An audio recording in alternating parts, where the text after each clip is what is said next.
Dodgers has been on fire for the San Diego Padres the last couple of days. 4 for his last 10 with a home run. Big one last night. Of course, Cody Bellinger on the other side for the Dodgers. Maybe the Rookie of the Year, maybe the MVP. We'll talk about it. 5 for 9, 3 home runs against the Padres this season. It's game 1 of a 3-game weekend series between the Los Angeles Dodgers and the San Diego Padres. Welcome inside the broadcast booth, everybody. I'm Don Orsillo along with Mark Grant. Welcome to Padres baseball. Well, tonight the Padres open up this series against the Dodgers. Manuel Margot's back in the lineup, and ever since coming off the DL, he's been on fire. I think the big word, ladies and gentlemen, is healthy for Manuel Margot. I really liked him in the leadoff spot, but tonight batting second. He's been batting second lately. Here's the deal. The one thing, he gets on base. If the leadoff guy doesn't get on base, he still is like your leadoff guy, using the whole field. The last 2 games, 5 for 8, a double. There's the delayed steal. He caught him napping. The next pitch takes third base. But one thing for Manuel Margot, this guy is a star, I think a young star on the rise. His name is just getting around Major League Baseball. Hopefully he pays dividends tonight against the hot Dodgers. Well, the Dodgers are hot. They come in with 53 wins, and they're hitting some home runs. 5th in the National League in the home run category. But in the month of June, a franchise record, 50, count 'em, 50 home runs. Tied for most in Major League Baseball. They've got Bellinger with 24, the rookie. They've got Puig with 15 in the lineup tonight. They don't even have Seager and Grandal combined 22 home runs. So they've got the punch, they've got the power. All assets of this game of the Los Angeles Dodgers is really clicking right now for them. Now the Padres tonight have to deal with Alex Wood. He is extremely good and 8-0, and he's another lefty. How will the Padres approach it? We return, we'll find out. Bob Scanlon will join us right after this. When the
Fox Sports San Diego presents Padres Baseball, brought to you by Jerome's Furniture, where Jerry's price is the lowest price every day. By Evans Tire and Service Centers, home of the buy two, get two. By Honda, great deals are waiting for you now at your local Honda dealer.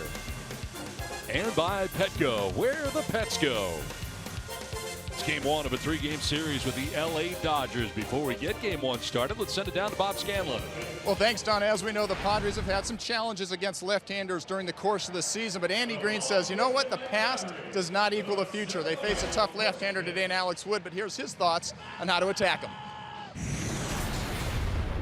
I think in the last couple days we've swung the bat better against lefties. We've seen a lot of lefties here recently, which is nice. We've seen one today, seeing one again tomorrow. Hunter Renfroe's been great against them all year. Will Myers seems to be swinging better against them right now. Manny Margot's good against them. Jose Perello, who are a little bit different as well than we were earlier in the season when we were struggling with left-handed pitching. So, you know, I still give him all the respect in the world for what he's done so far this year. But we got to come out and put good at-bats on him. And to Andy's point, they just faced a left-hander yesterday in Jaime Garcia. What did? They tagged 6 earned runs on him. Alex Wood throws a ton of ground balls, so does Clayton Richard tonight. So a battle of 2 lefties that love to keep the ball on the ground. It could be a battle of infield tonight, guys. We'll see what they can do. Slow, big blue. That is the job for the Padres and Clayton Richard tonight.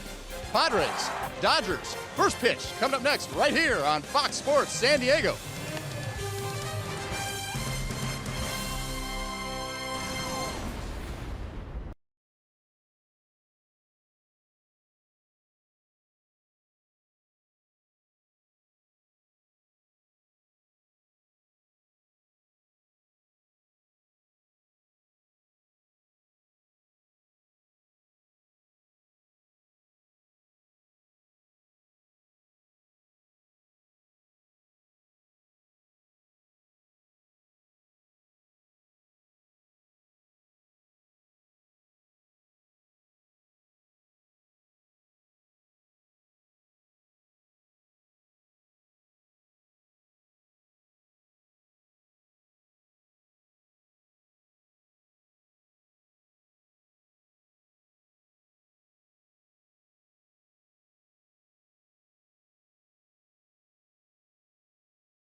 What they're doing. They've had to mix and match.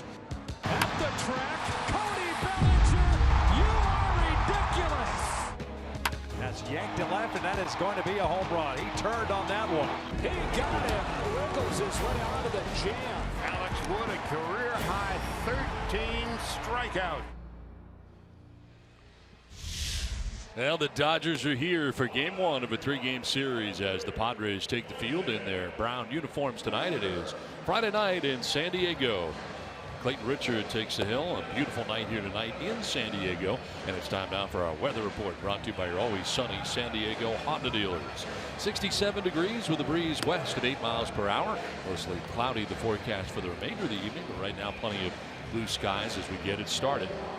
And as Don Orsillo, Mark Grant, and Bob Scanlon bring you this game tonight, the Padres continue their longest homestand of the year.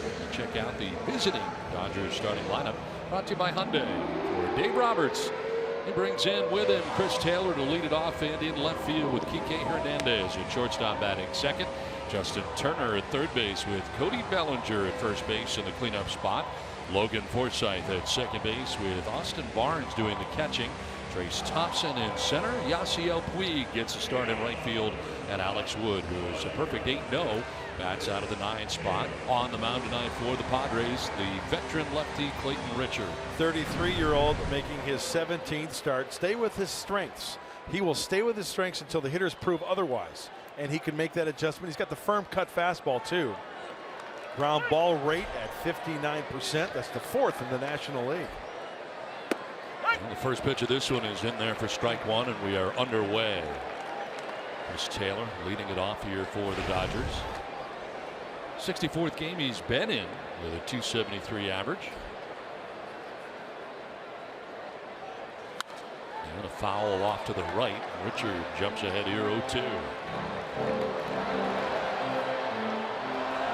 Richard has faced the Dodgers twice this season, 1-1 with a 3.46 earned run average. His best start came in his season opener for him in LA. 8 shutout innings and a win, the first win of the year for the Padres. There's strike 3 and a good start for Clayton Richard. Well, defensively behind Richard tonight, the Padres defensively brought to you by Lincoln. Jose Perella's in left with Manuel Margot in center. Hunter Renfroe in right with Corey Spangenberg at third base, Eric Ibar at short, Carlos Asuaje at second, Will Myers at first, and Austin Hedges doing the catching. Renfroe's been out there a lot, 6,650. How many? A lot. 6,600 innings? 650 and a third to be exact. That's a lot of work out there. That's a lot. And you know what? Going into the season, right? You want to throw him right in. That was the plan. He's been thrown in. Get him the at-bats, get him the reps, get him to know right field. Kike Hernandez, we've seen in the outfield a lot, getting the start at shortstop tonight for the Dodgers. A versatile player for Dave Roberts.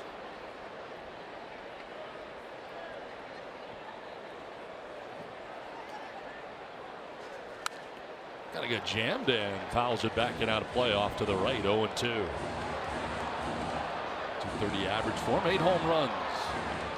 5 runs batted in. Seager not in the lineup tonight. He returned Thursday after missing 5 games with a hamstring injury. 0 for 4 with a couple of strikeouts and getting a day off here again tonight for the Dodgers. They're without Seager. Pretty darn good shortstop right there. He can do so much on both sides of the baseball. And that hamstring injury, that's one. And Chase Utley on the left there.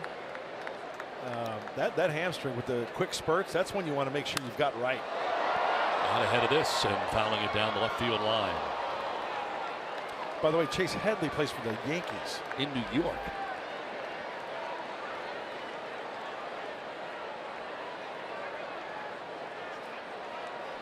So I imagine we'll see Seager tomorrow in game 2 of the series.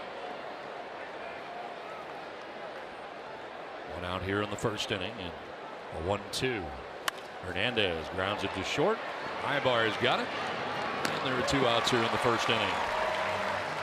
That's a shocker. A ground ball out of the hand of Clayton Richard. That's a good thing. Yes, it is. You know, with these 2 pitchers going tonight, they might have to replace the Petco infield grass after this ball game. A lot of grass cutters. If both these pitchers are on their game. So 2 down here in the first, and it brings up Justin Turner. Having some kind of season, a .381 average in 56 games, 5 home runs, 28 runs batted in.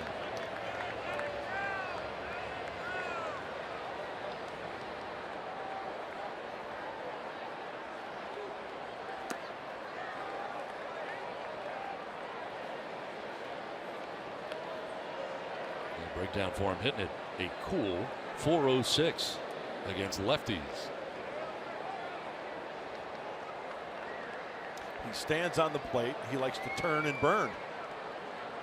Turns and burns on this. A liner into left field. A 2-out base hit for Justin Turner. First base runner of the contest.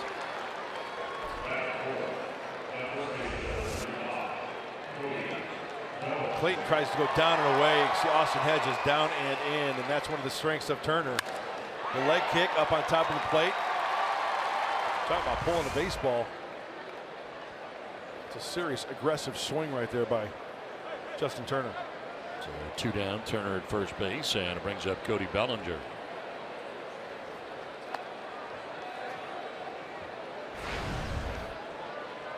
.268 with 24 home runs. 56 runs batted in. Of course, he got called up while the Dodgers were here in San Diego. That was the first time that Adrian Gonzalez had gone on the DL in his career. And at the time, the Dodgers probably figured he'd be up a little while and then may head back down again. Well, he is up here to stay. Yeah, I don't think he's going anywhere. And Adrian, of course, back on the DL again. And Bellinger been playing first base in the absence of Adrian Gonzalez. Yeah, and he could play left field. He could play center field. Tall drink of water. Very athletic. There's Adrian.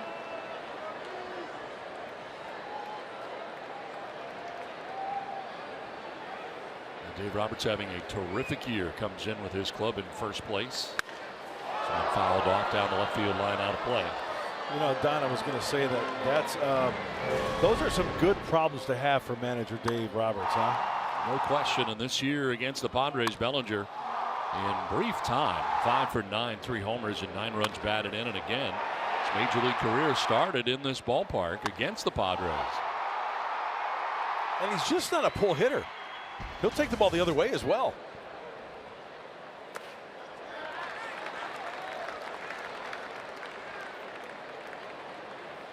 Named the NL Rookie of the Month in the month of May.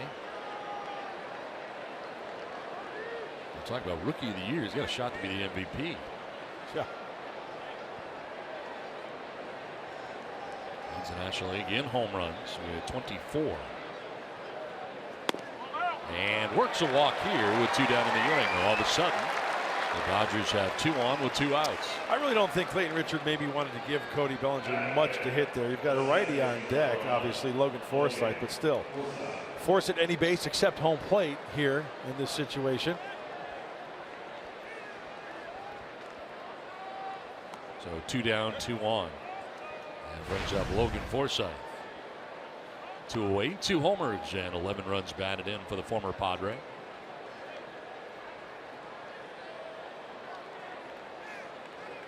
It's 30 games. Big toe on his right foot fractured earlier on in the season. Sergeant Hulka, big toe? Yes. Yeah.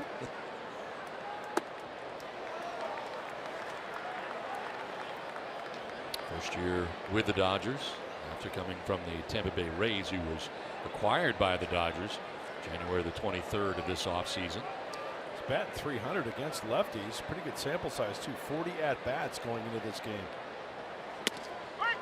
Picks up the corner and evens the count at 1-1. Dodgers won last night. They've now won 18 of their last 21 games. And they've won 5 out of 6 games against the Padres this season. They've outscored the Padres 45-14. Foul tip, 1-2. I'll talk about what the Dodgers do at home. They are 33-11 at Dodger Stadium. But on the road, still over 500. They're 20-17 away from Dodger Stadium. And you know what? They're within the division. That's like their worst, right? They're 19-16 in the division. Yep. 3 games above 500. Someone fouled off down the right field line, out of play. Central, they're 19-6. The East, 11-3.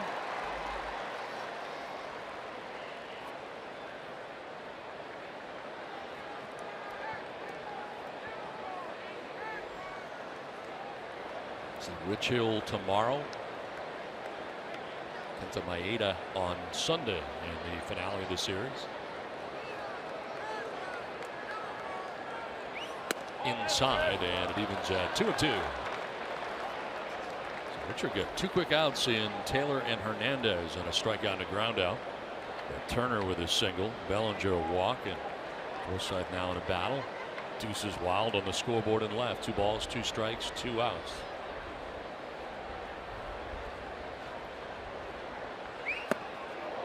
Down and in, almost hit him in the back foot. That was a breaky ball by that back foot, as you mentioned, Don. So let's see if he counters with either a changeup here or a breaking ball. Hey, runners are going to be going right here, 3-2. Does he try to go back in there? He moved his feet. 2-seamer to try to keep it on the ground. Austin Barnes waiting on deck as this one grounded foul. They'll do it again here, 3-2. The runners can get a start again. Pitch of the at bat coming up.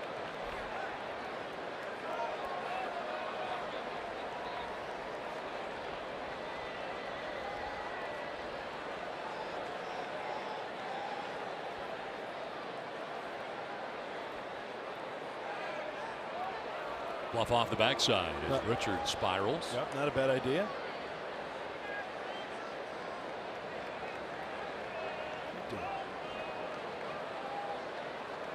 Into the count to Forsythe, 2 on, and that is outside. Ball 4.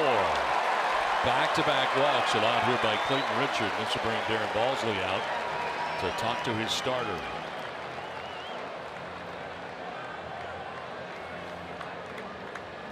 Clayton was very aggressive to Chris Taylor.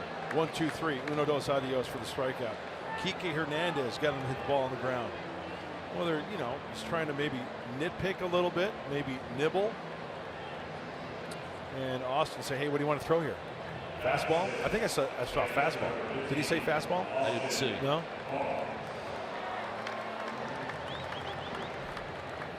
About to throw his 25th pitch of this first inning. Trying to get out of a bases loaded jam here with 2 down, and Austin Barnes the batter. 278, 2 homers, 11 runs batted in for the Dodgers catcher.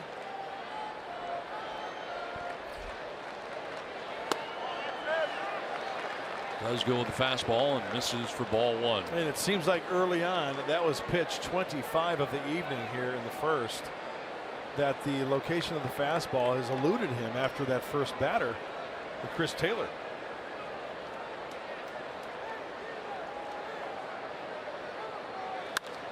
In the air to left field, struck pretty well. Pirella going back onto the track at the wall. That ball's gone. A grand slam for Austin Barnes gives the Dodgers an early 4-0 lead. And 2 walks in the inning lead to the grand slam. And the Dodgers are on top 4-0.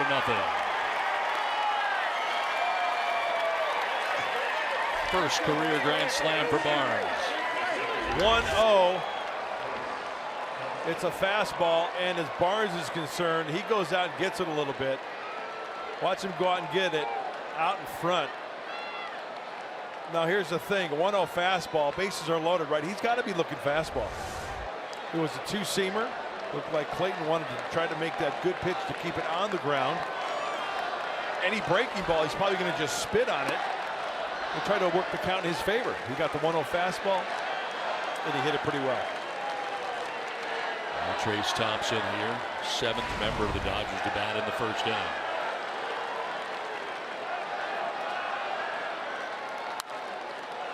Flares it foul and evens a count of 1-1. Now we're talking about the home runs for the Dodgers. Most home runs hit in any month all time.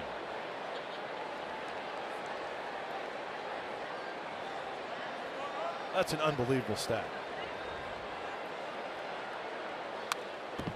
Foul to the screen. It's a home run in this inning with the bases loaded. You think of Dodger Stadium, I think of Dodger Stadium being a pretty fair ballpark. Yep. It really doesn't lean one way. No. And as I mentioned, it's worth mentioning again, there's 2 guys in the lineup combining for 22 home runs, Seager and Grandal, that aren't in the lineup tonight. And what do you know? The backup catcher pays dividends here in the first.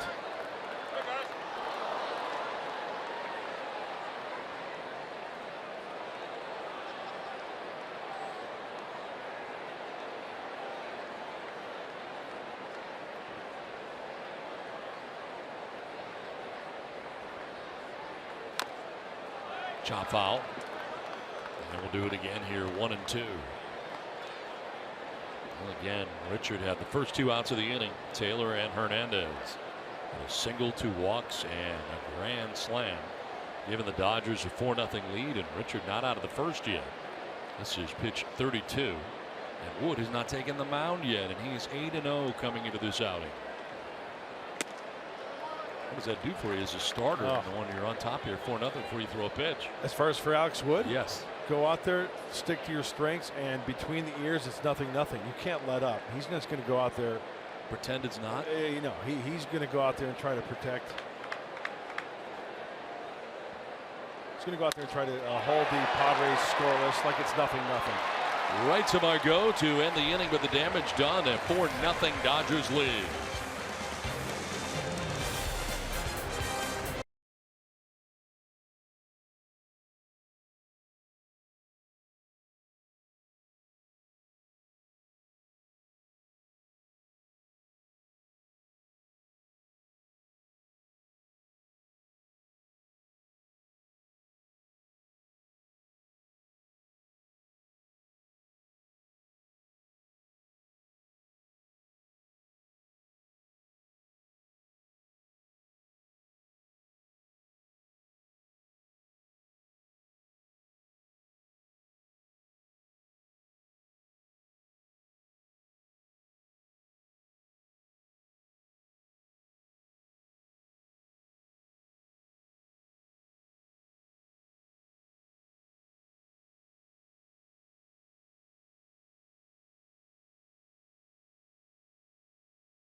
As we head to the bottom of the first inning, we check out the Padres starting lineup, brought to you by your San Diego County Toyota dealers. Jose Pirela will lead it off and in left field with Manuel Margot in center. Will Myers at first base with Hunter Renfroe in right. Corey Spangenberg at third base. Eric Ibar at short. Austin Hedges doing the catching with Carlos Azuaje at second base. And Clayton Richard, the pitcher, batting out of the 9th spot for the Padres. On the mound tonight for the Dodgers is Alex Wood. All right, it's time to play catch up. It starts with the leadoff hitter. Here's the scouting report for the lefty. Two-seamer, slider, changeup, and he is a ground ball pitcher as well. Ground ball rate first in the National League at 67%, making his 12th start. Jose Pirela leading it off here for the Padres in the bottom of the first inning. It's under 300 at 296. 3 homers, 10 runs batted in. As I mentioned as part of the pregame show, it doesn't matter whether it's a left-hander or right-hander, as well against both. 296 to be exact. Funky delivery from Wood. Let's see if the Padre hitters can pick that up. Time called very late. Mess with his rhythm a little bit is Pirela. It's timeout from Greg Gibson. Change up.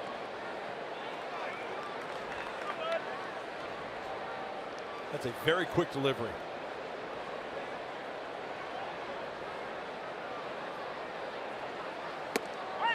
Strike two, 2-2. Has been leading off for the Padres. Margot led off one game after he came off the DL, but since then he's been batting second. And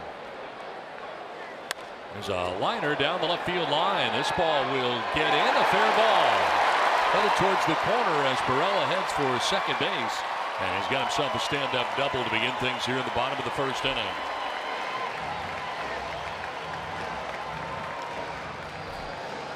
Off-speed pitch, and it speeds up the bat. That's a breaking ball. And look at down and in.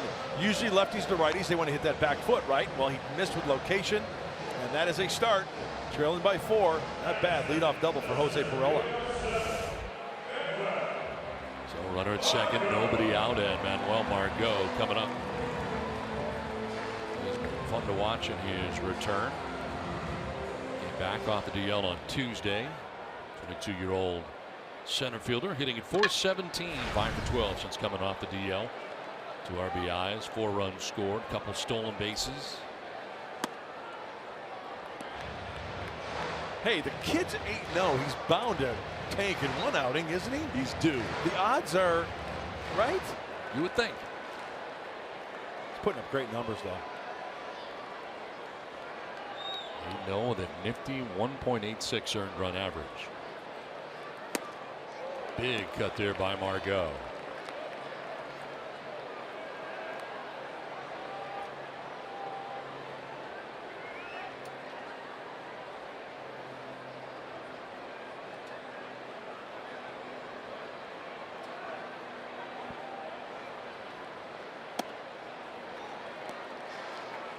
Margot now, Myers next. Padres trying to chip away here in this first inning, down 4-0.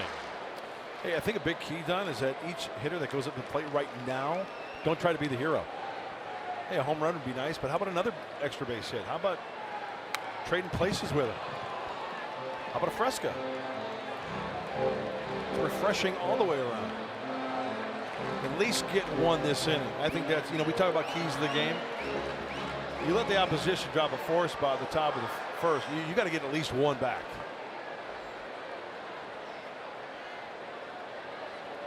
Pirela with a good start, a double to begin the inning, and now 2-2 pitch coming to Margot. And that on a check swing, he didn't go. Thank you.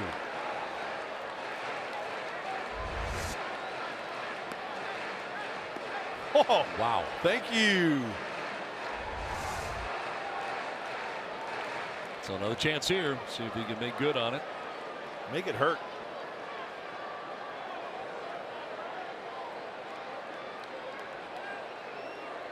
Pirela with a walking lead off second base.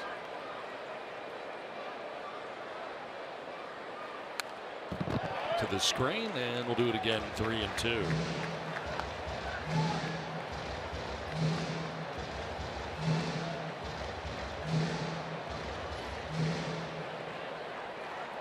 This is the 14th appearance for Wood, his 12th start of the year.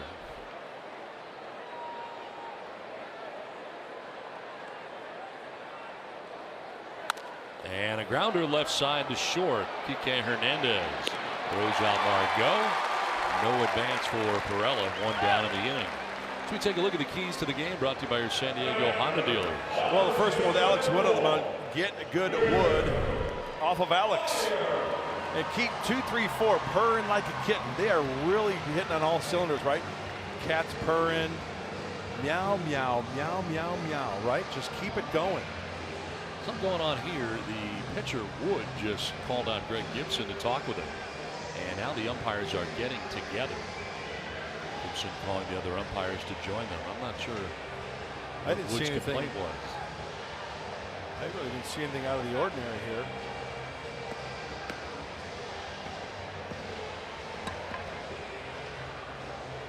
Put on went 6-3. No advance for Perella at second base.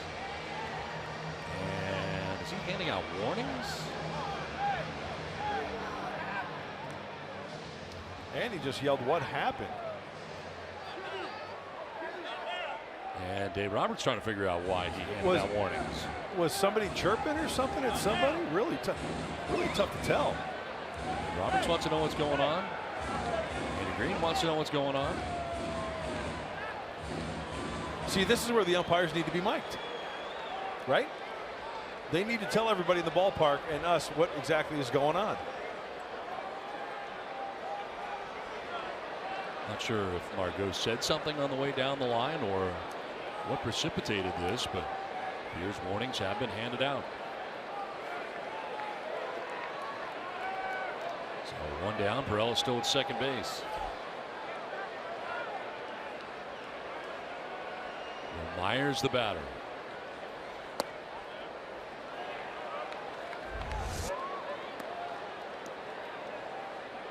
You're warned, you're warned. And then Andy Green started out, said, nope, both you guys stay in your dugouts.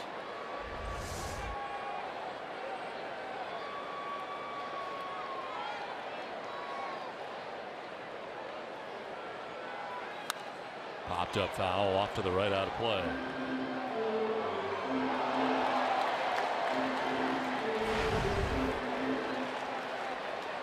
That's really strange.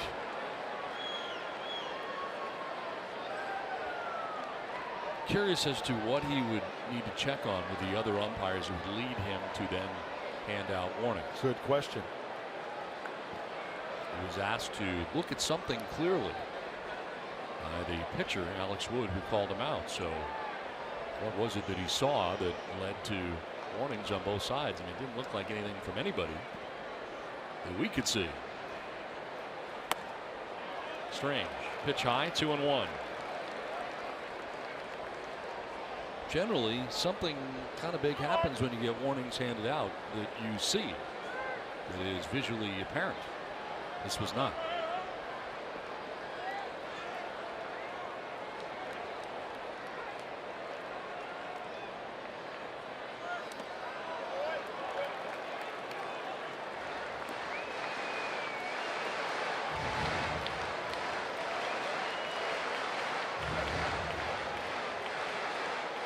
Myers with 264, 16 homers, 42 runs batted in.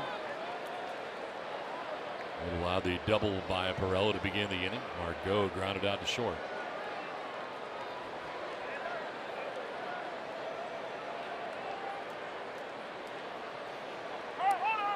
Time called. Myers backed out, now back in again.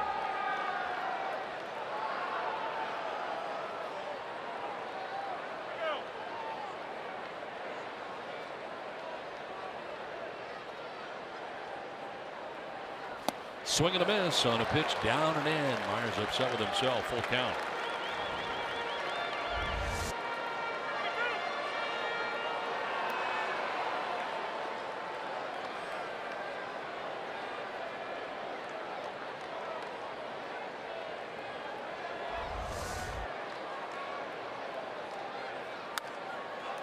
This one fouled off to the right, out of play.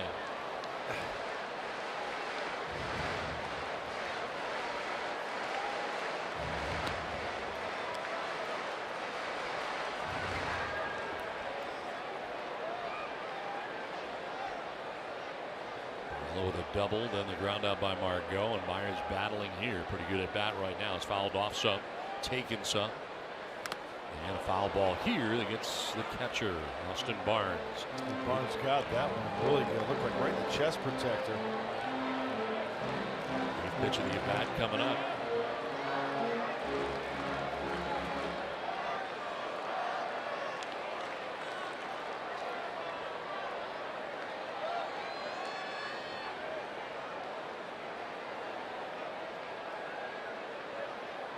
Payoff pitch from Wood. And a swing and a miss. Strikes out Myers. We're back to the breaking ball. A strikeout for Alex Wood. 2 down in the inning. There's that breaking ball, the slider, big curve, slurve, whatever you want to call it. Swings right over the top of it. Right at the back knee, right at the back foot. And we know that Alex Wood, he's got the numbers up to this point, 8-0. If he finds that groove, man, you got to get to him early.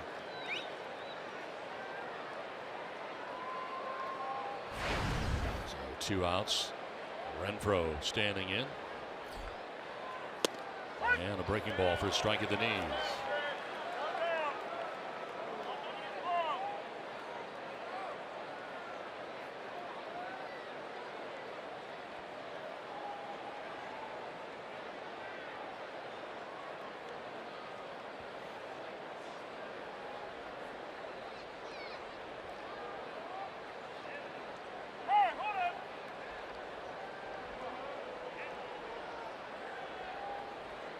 With 225, 16 homers, 39 runs batted in. And Hunter tonight batting in the cleanup spot and behind Myers.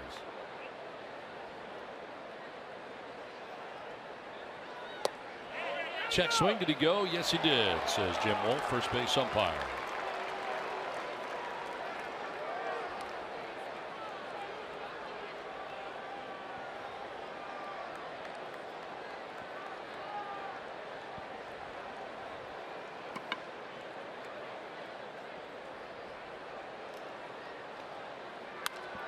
Fly ball headed out toward shallow right, falling fast. Puig coming in fast. He dives and makes the catch. Yasiel Puig out there in short right field. Good first dive out there to make the grab. That ends the inning. Pirela left at second base. It's catch by Puig for 0 LA.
Dave Roberts going after Andy Green here. The benches are going to clear.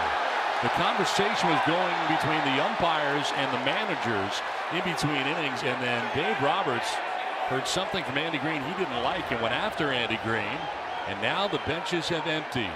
Already warnings have been passed out here based on the fact that Alex Wood, the pitcher, thought that Jose Pirela at second base was stealing signs and giving the signs to Manuel Margot while he was batting. Wood yelled out at him. Warnings were handed out by Greg Gibson, the home plate umpire. He brought both managers out to discuss it, and that's when Dave Roberts got hot and went after Andy Green. And the benches have cleared, the bullpens have emptied, and they're trying to calm down Dave Roberts right now. Andy Green said something and then turned his back and was walking away when Roberts went after him. And you know what? Dave Roberts made contact with Andy Green going after him. You know, it looked like a pretty civilized conversation in between innings, and then it just escalated. Roberts saying, "You hit me."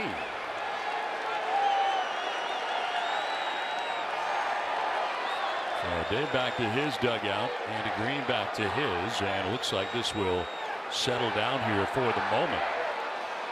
And you got Dodgers and Padres in game 1 of the series, and stuff boiling over here tonight.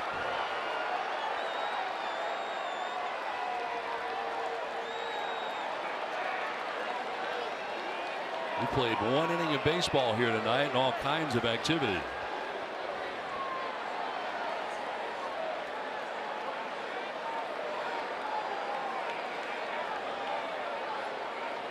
It's the last thing that Andy Green said and then turned and walked away that got Roberts incensed.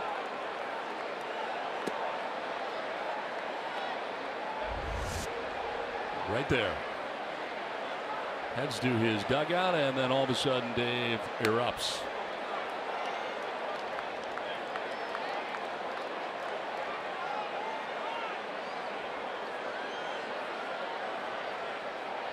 Oh, Mark McGuire's. Well, he was one of the first ones out there after contact was made. Another brain. Dave Roberts out again here. Greg Gibson. And Roberts may be ejected from this game.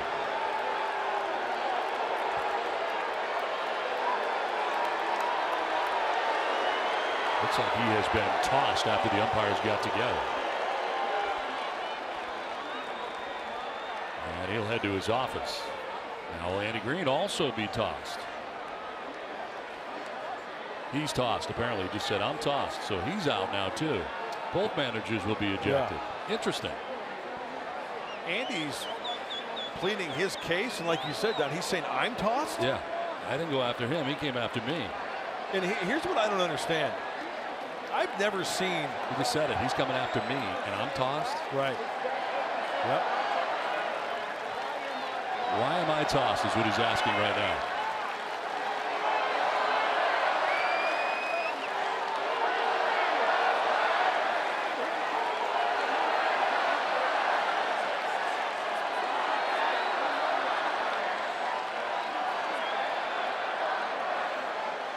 Sam Holbrook, the crew chief, listening to this as he lets Andy say his piece before departing. Both managers be out of this game.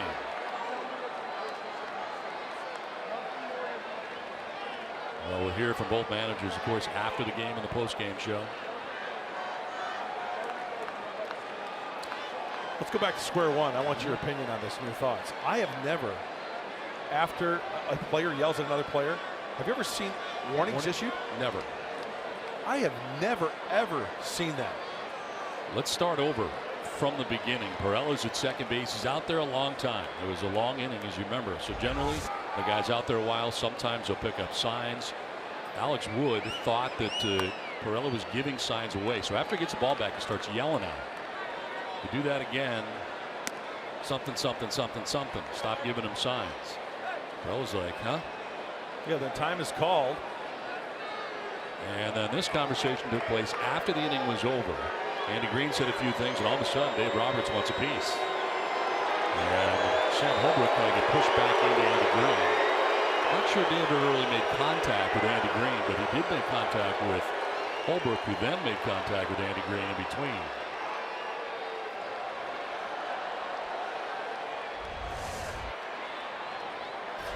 So both managers have been tossed from tonight's game as we start the second inning.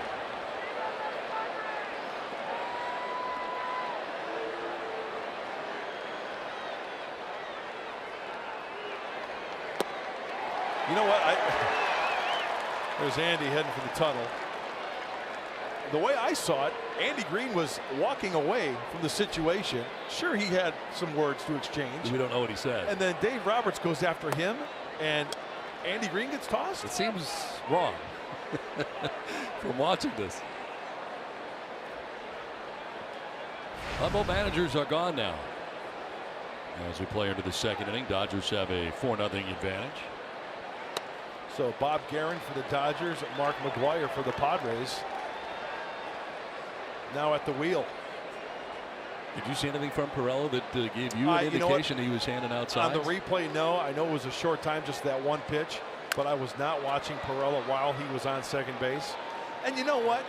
If you've been around this game of baseball for a long time, it's part of the deal. I mean, teams do it.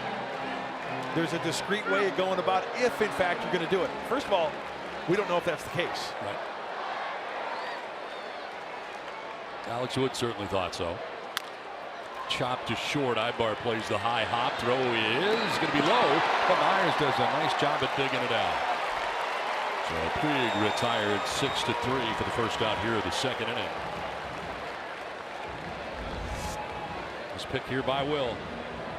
Nice job for a first baseman to save his infielders' errors.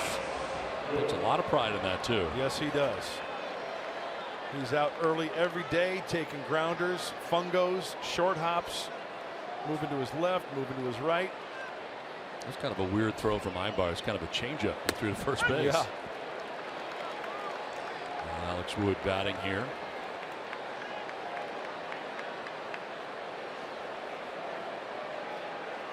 And of course, now with the warnings handed out and everything that's taking place, anything inside kind of takes away that inside game for you as a pitcher, I would think. Absolutely.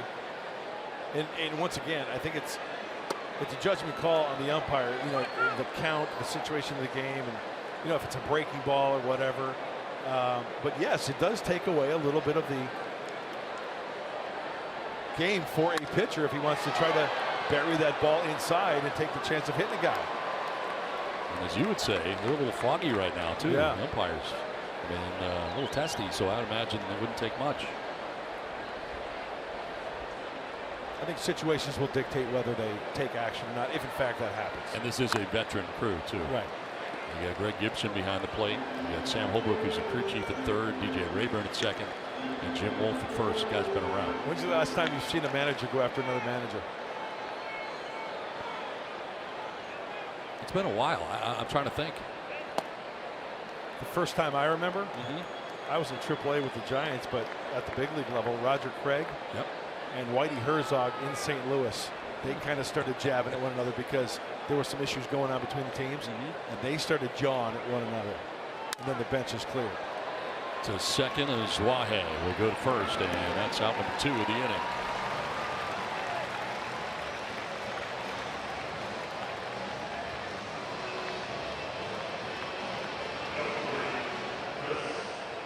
Two down and brings up Chris Taylor.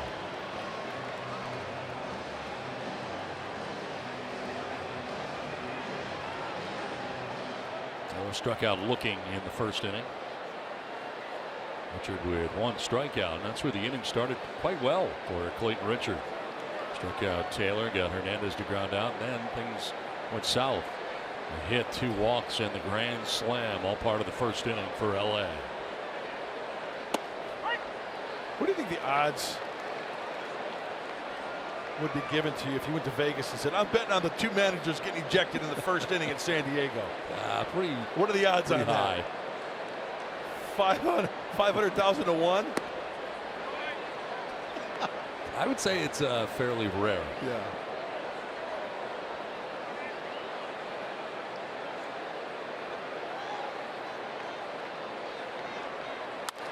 To right field, and Renfroe had started back. Now he comes in, and it's going to fall in front of him. Costly miscalculation there. Got a bad read initially, and it's a base hit for Taylor to right field. Looked like a big swing off the end of the bat, therefore a changeup off of that. We talk about changeups out of the pitcher's hand. Yeah, well, outfielders can get fooled as well. With the swing, doesn't hit the sweet spot, it just deadens it out there in shallow right field. Brings up Kike Hernandez with 2 away.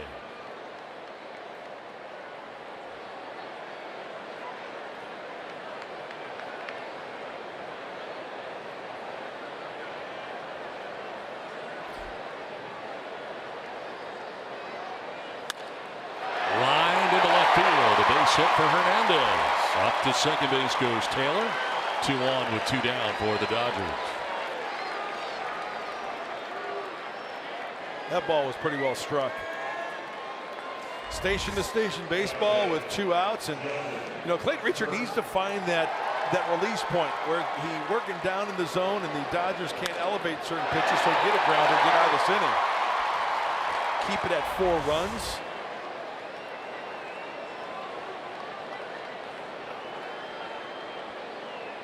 He's up Justin Turner. He singled in the first inning, got it all started for LA.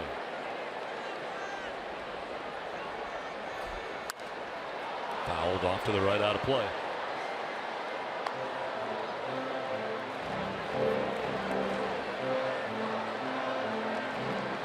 And Richard trying to find his bearings here. It's the second straight inning that he's gotten 2 outs, and all of a sudden a couple of hits here back to back, and a lot of pitches for him early. 51 through an inning and 2/3, and he hits Turner here.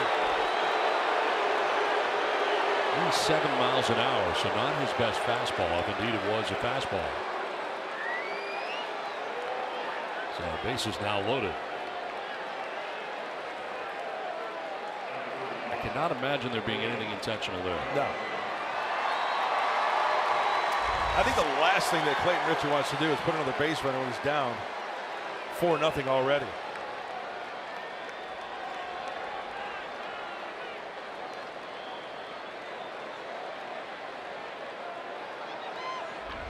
Still got to pitch inside, right? You have to. Yeah. And obviously Greg Gibson did not think there was any intention there, because automatic ejection would have been the case there after the warnings. Right. So like I was saying earlier, you know, the situation will dictate. And clearly he doesn't want to put another runner on base. And you don't want to face this guy with the bases loaded either. Cody Bellinger, a walk in the first. That's a strike, and Clayton Richard jumps ahead 0-2. Well, when you look at that hot zone for Bellinger, this is one of the strengths. It works to Clayton Richard's benefit, because Bellinger likes to pitches up in the zone according to that hot zone. Way up in the 300s, pitches up.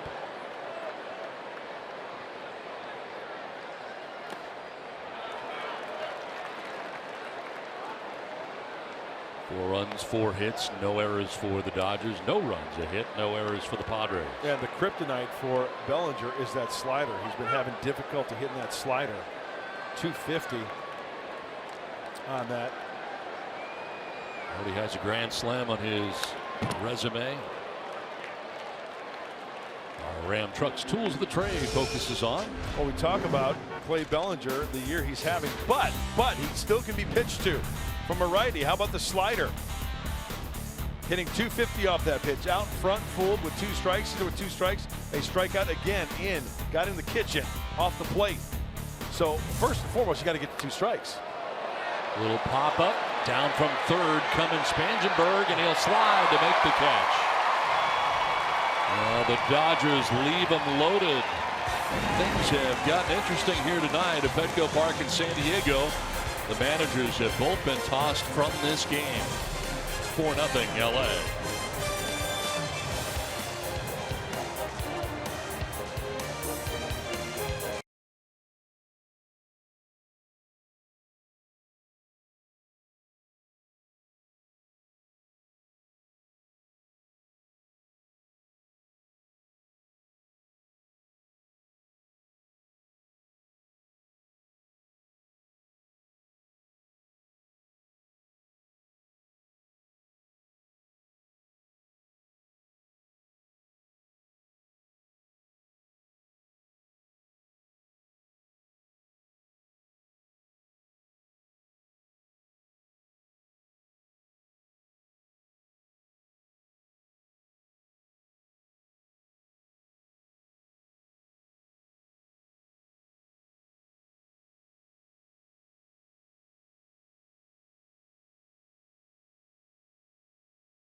his lower half, going down the slope better.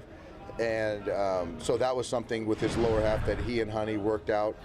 And also just his ability to pitch down when he needed to and be stubborn down and pitch out of a certain window, repeat the delivery. But I think the most important thing is he's healthy. That's Dave Roberts talking before the ball game, yes, before he was ejected just last inning, about his starter Alex Wood. And the adjustment that Wood made actually took place against the Padres last season. In the start that he had against them on April 29th, the adjustment was something that he saw in the video, and basically it was with his foot. The front foot, as it was hitting its landing spot, was coming in a little too high. He lowered it so that it's closer to the ground just before he lands. And what's that done? Well, it's allowed his arm to get into a better throwing spot. And as Dave Roberts said, he's been able to be much more consistent down in the zone, hence the incredible ground ball to fly ball ratio that he has of 2.0. Here you can see in the video, watch out that front foot, how low it is towards the ground just before it makes contact. And that's been the big difference for him. It's allowed him to be much more consistent. Since he's made that change, 13 of his 16 starts, he's allowed 2 earned runs or less, guys. You know what, Scan? It's almost Clayton Kershaw-like. Very much so. I agree. When I first saw that and looked at it, I said, you know what, it does remind me of Kershaw. And some guys do try to emulate other pitchers because of the success that they've had. But it sounds like, in this case, it was just Wood looking at his own video. What have I done in the past, and seeing that he was too high? But you're absolutely right. It does remind you of Clayton Kershaw. Not a bad guy to follow. Corey Spangenberg going to strike out to begin things here in the second inning. Second strikeout for Alex Wood. It starts this bottom of the second inning. How regular does that happen for a pitcher to perhaps learn some things from another guy in the rotation? Well, as far as the adjustment in the delivery? Yeah, some different things you may pick up from a teammate. Oh, I've heard of guys doing that and try to, if you want to exactly be like them, I don't think that's a good thing. Different. Yeah, exactly. Like, remember, and I'm going back in my years, but there was a guy by the name of Frank Pastore who tried to emulate Tom Seaver, the old drop and drive. Yeah. Ran into arm problems. I mean, not too many guys could drop and drive because it really takes a lot on your shoulder and your elbow. But I think little things, mechanically, not the whole thing, but, release point maybe, kick, leg kick on the rubber where you stand.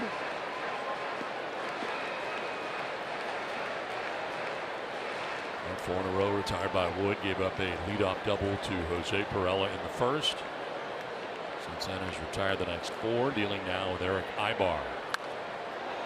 Fouled off to the right, out of play.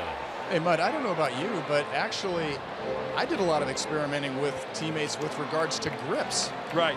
That was the big thing. We were always sharing ideas. How do you hold your slider? How do you hold that curveball? Or just pitch selection. What are you trying to do with certain guys ahead in the count?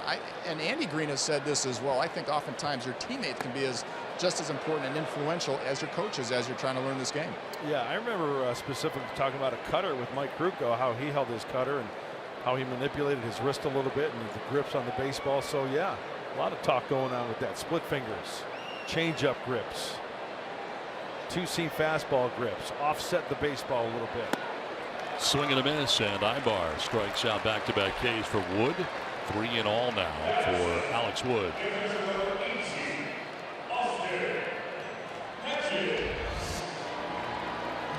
This looks like a slider there, down by the back foot. And I tell you what, any pitcher who gets the feel for that, it's almost like, you get that feeling, that release point there. You almost close your eyes, and you just get that feel, and you know it's going to be in that spot that you want it.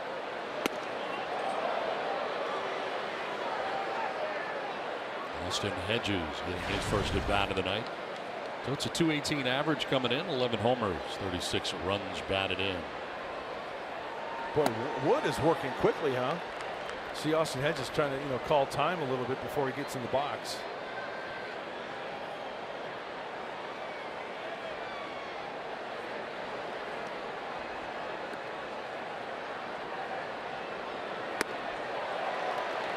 Jumps ahead of Hedges, 1-2.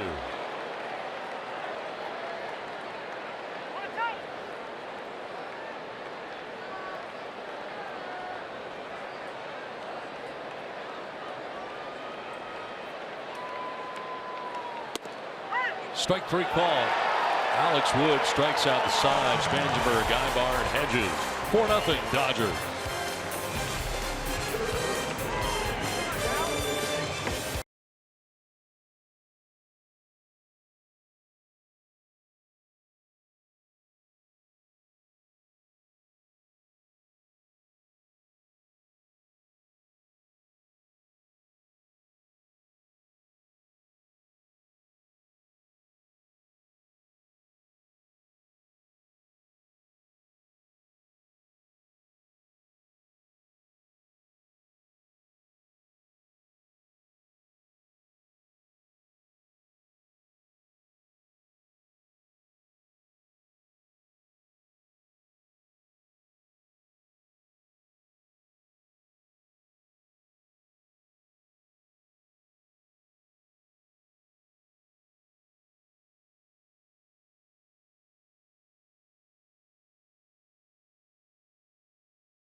Padres and the Dodgers matching up here, and of course Cody Bellinger, who's had an incredible year leading the National League at home runs, one of the two pitchers still undefeated Major League Baseball. Alex Wood, of course Dallas Keuchel being the other. Minimum 10 starts to be in that group so far in the season. This is a good Dodgers team. They've won 53 games coming into tonight's action. And the Padres have won 5 of their last 7 games. And Don, you really have to tip your cap to the pitching, in particularly to the bullpen. Back up the middle into center field for Forsythe.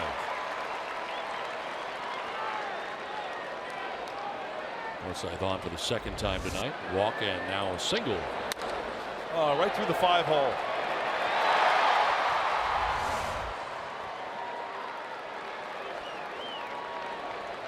So lead runner on here for LA. First time they've done that in this game. And brings up Austin Barnes, who's his grand slam and 3rd home run of the year. It has the Dodgers on top here, 4-0. Pitch 60 of the night for Richard. Is a fly ball to right. It has Renfroe on the run, and he leaps in right field and makes the catch on the warning track. Nicely done by Renfroe. That would look like it was going to be just out of his reach, but a little lunge at the end, and Hunter Renfroe makes the good running grab. Great concentration here, and the last leap. You're running, and you don't extend the glove until you absolutely have to. It'll slow you down. He realizes that the runner is not going to tag in advance. Oh, that's definitely extra bases. And Clayton Richard, oh yeah. You go, Hunter Renfroe. So 1 out Forsythe at first base, and it brings up Trace Thompson getting his second look at Clayton Richard.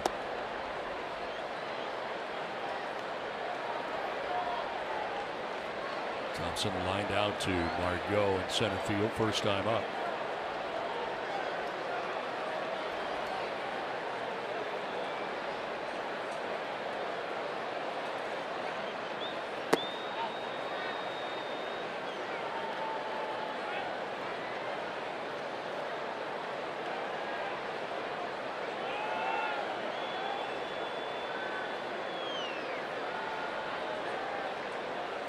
Richard coming in individually at 5 and 7 with a 4.42 earned run average. Looked like a pretty good pitch. He just doesn't have the feel for that location of the fastball command, huh? Falls behind here, 3-0.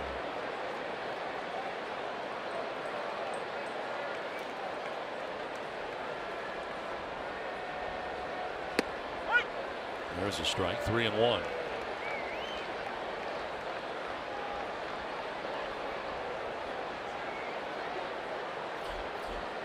Yasiel Puig waiting on deck. 1 out here in the Dodgers' 3rd inning.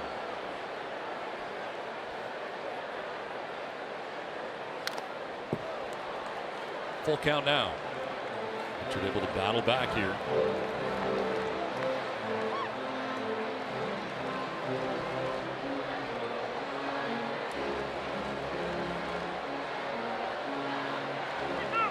Forsythe with a single to begin the inning. Austin Barnes flying out to right field, and good running catch by Hunter Renfroe.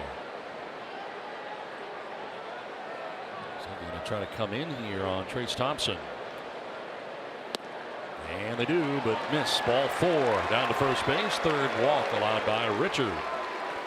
MLB.com at bat is your #1 mobile app for live Padres baseball. Stay connected with a fully customizable experience. Get Padres home screen icons and app features, as well as game day, live game video highlights, radio broadcasts, statcasts, news, and more. Download MLB.com at bat today. 1 out, 1st and 2nd. Yasiel Puig, the batter. Grounded out to shortstop in the 2nd. 0 for 1. Done quite well against the Padres the last 14 games against San Diego, and 405.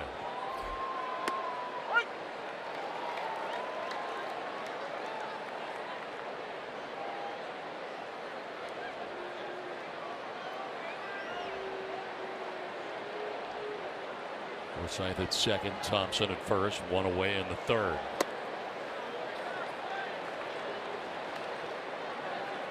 A week getting down in the order for Dave Roberts, batting 8th in the order.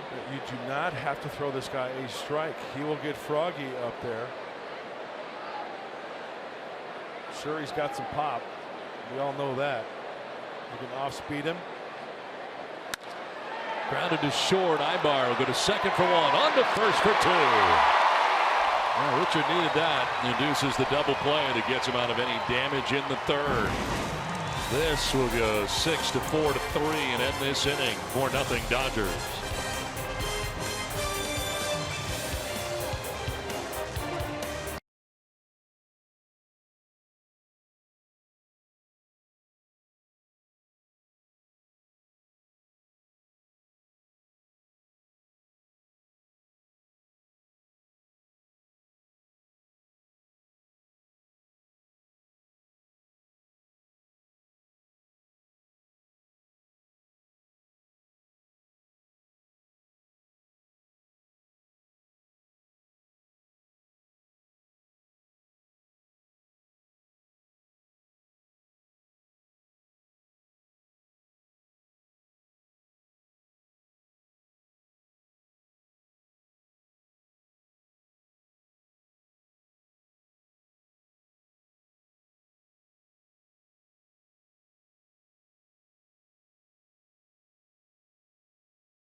Some major injuries to major players around Major League Baseball just the last couple days. There's a pop-up to third base. Looks harmless enough, but Chris Bryant stumbles over the bag, rolls the ankle sprain, listed as day-to-day right now.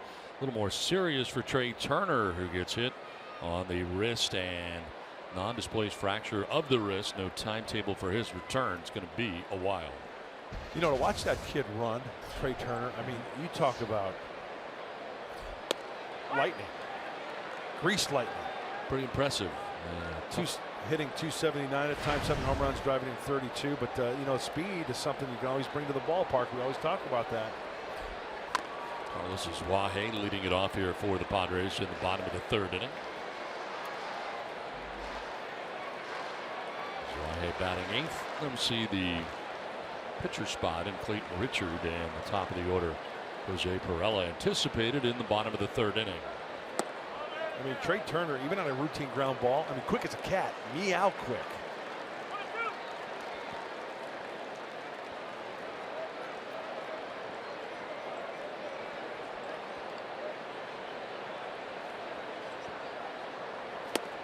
Swing and a miss, and as Wahe strikes out, that's 5 Ks for Alex Wood.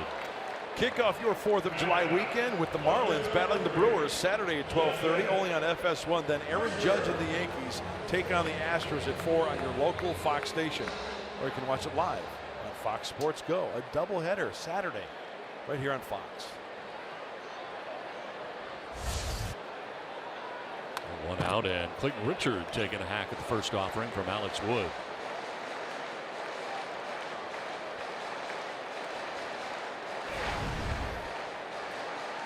19 average in 9 major league seasons for Richard.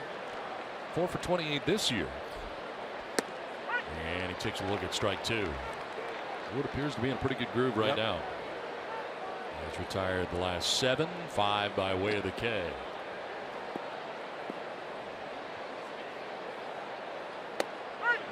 Make it 6. Striking out is Clayton Richard. That's 5 strikeouts in a row. We got Alex Wood, who is 8-0.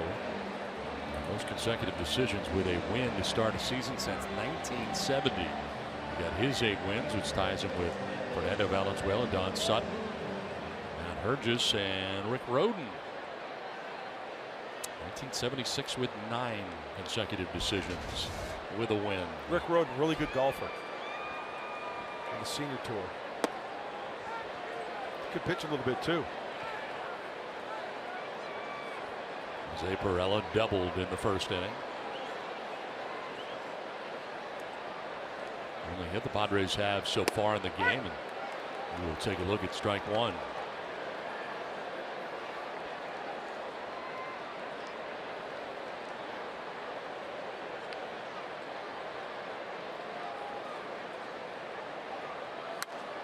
Pirela was at second base, was out there a long time, and was of the opinion of Alex Wood that he was passing along some signs. And Wood, after getting the ball back, starts barking at him.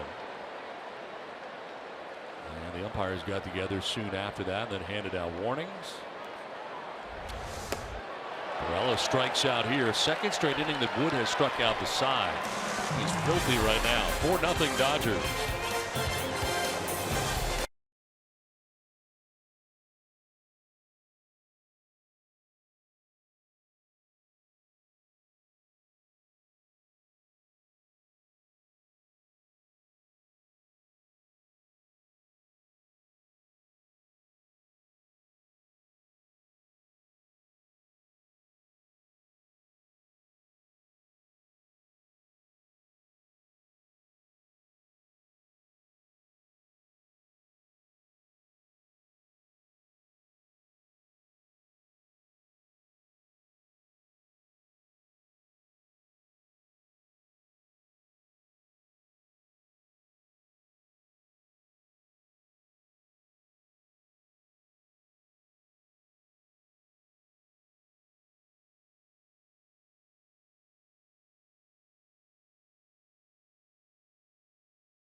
Around Major League Baseball recently. Of course, the Dodgers last night were in LA, and almost a collision there out in left center.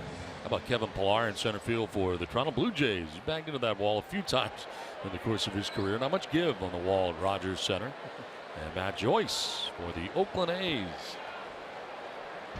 You know, when you go up and over and snatch it back, take away a home run, that's a big league catch. And Tony Gwynn, did you ever go up and over the wall? I have. Really? Yes. Who did you take away from? Oh, I don't remember who it was. I just remember it was one of the few that I actually came back with, and it's an exciting play, right? You just took a run away from somebody who I call it hit hate. You know, you just completely hate on the chances of him getting hits. Well, Alex Wood, who is in some kind of groove tonight, leading it off here for the Dodgers. I've seen the numbers, now seeing it firsthand. Pretty impressive. He has, man. His slider is really, really improved. You know, over the from last year to this year. He's always had that changeup that he uses so often, but now he's added that slider, and it's obviously, you look at the numbers, it's paying off. Well, the guy who works that quickly, Don mentioned it earlier, you find that groove. You know, nobody's gotten to him early this year. Heck, he's 8-0 with a 1.6 ERA. Yeah, I mean, when you work that quickly, not only does the pitcher get in the rhythm, your defense is on its toes, it's ready to make plays for you. And I think everybody benefits from a pitcher who can work quickly. After Wood struck out, Chris Taylor getting his third look tonight at Clayton Richard. Richard working here into the fourth inning. Next pitch will be his 75th of his outing.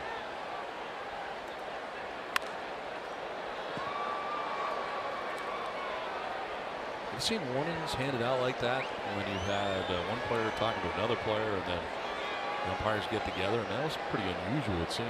To me, it obviously had something to do with what Wood said to umpire Greg Gibson. After that conference is when the warnings were handed out. That to me says Wood said something that caught Greg Gibson's attention, that he needed to even have the conference in the first place. Umpires don't call conferences because a pitcher thinks a runner is stealing signs. Right. They call a conference maybe based on what Wood said about him possibly giving signs. Correct. He must have said something like, hey, well, I don't even want to speculate, but saying like, you do that again and this will happen, possibly. So therefore an action would be taken. So therefore that's why they thought they should issue the warnings. I'm pretty confident it had something to do with that. Let's just be honest. Ball into center field for Chris Taylor, his second hit, and he's aboard with one out. Do you think maybe there was some sort of threat that he passed along to Greg Gibson that led to warnings? Like you guys said, when else have you ever seen an umpire give warnings without a real incident happening? Right, without somebody getting thrown at. Exactly. So they have that meeting, and he turns around, he's like, you know what, I need to call these other guys in here. We need to talk about this. That to me is a clear sign something was said. 1 out, 1 on, and Kike Hernandez.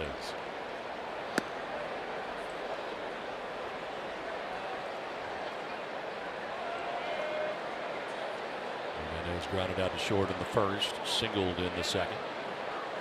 How common is it to share signs from second base? You've been out there a while.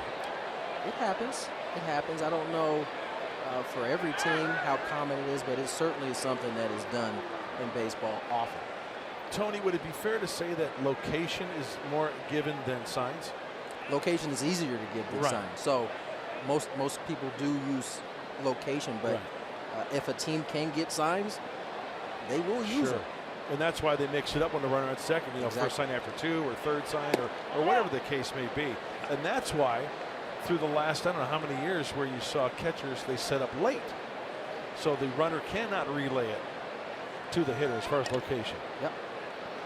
Not that you've ever done this, but what would you do to share with the guy hitting that would allow him to perhaps know what hypothetical. Yeah, let's just say. Obviously, this is hypothetical. Yes. Right. So, I mean, it could be something as simple as, as the pitcher comes set and you get the sign, you turn your head to the right for a breaking ball. You turn your head left for a fastball. It could be something as simple as you take your first step with your lead with your right foot as opposed to your left foot. Interesting. Yeah, it could be. Not that you know anything about this. I don't know anything about it, but I mean that's just some of the things that I've learned across the way. It's been going on for over 100 years. Yes, yes. And so we talk about how difficult the signs have gotten as of late with the different whether it's taps to the chest protector, whatever it may be. That's why these things come into play. You're trying to do the best you can to mask your signs, your location, whatever it may be, because at the end of the day, when teams can get them, they're going to use them. 2 on, 1 away.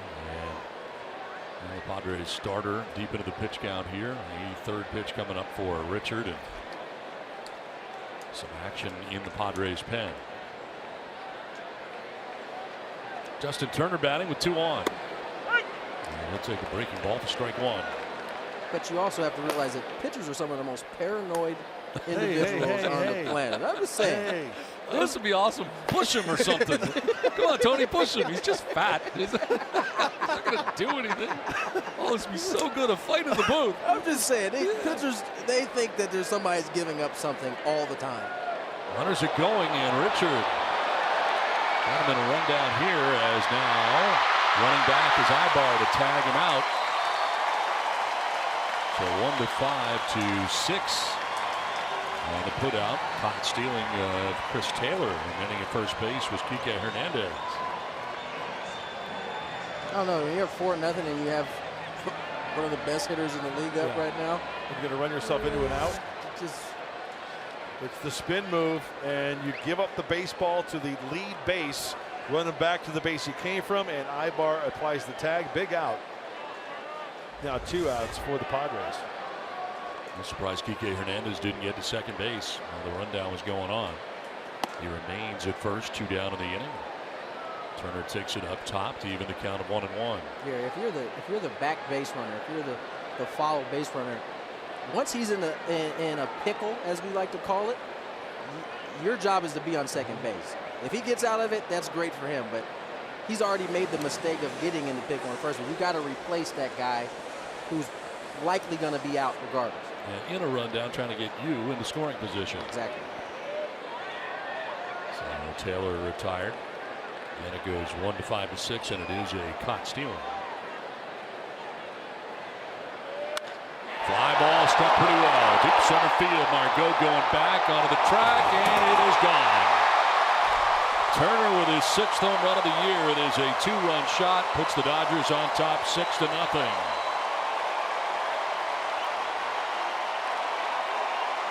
This guy is certainly having an unbelievable season. Looked like a slider that was left up in the zone. We're going to get a look at it here.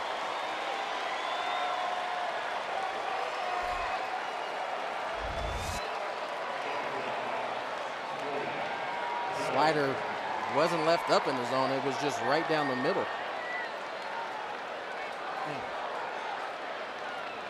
You got a guy who's hitting over 400 coming into the day against left-handers. You put a pitch down the middle of the plate, he's not going to miss it. Yeah, with the way they're hitting home runs in June, these Dodger hitters are not missing many mistakes. Cody Bellinger now bats and grounds one foul.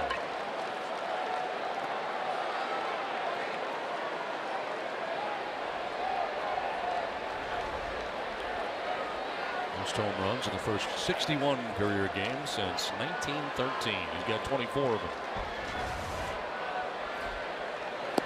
He is the reason why missing a guy like Adrian Gonzalez is almost a non-story at this point. I mean, it's amazing. Normally, you lose a guy like Adrian Gonzalez, it's going to be talked about. But he's come in and hit 24 home runs to lead the National League without 3 weeks of season that everybody else had. That's more than filling the shoes.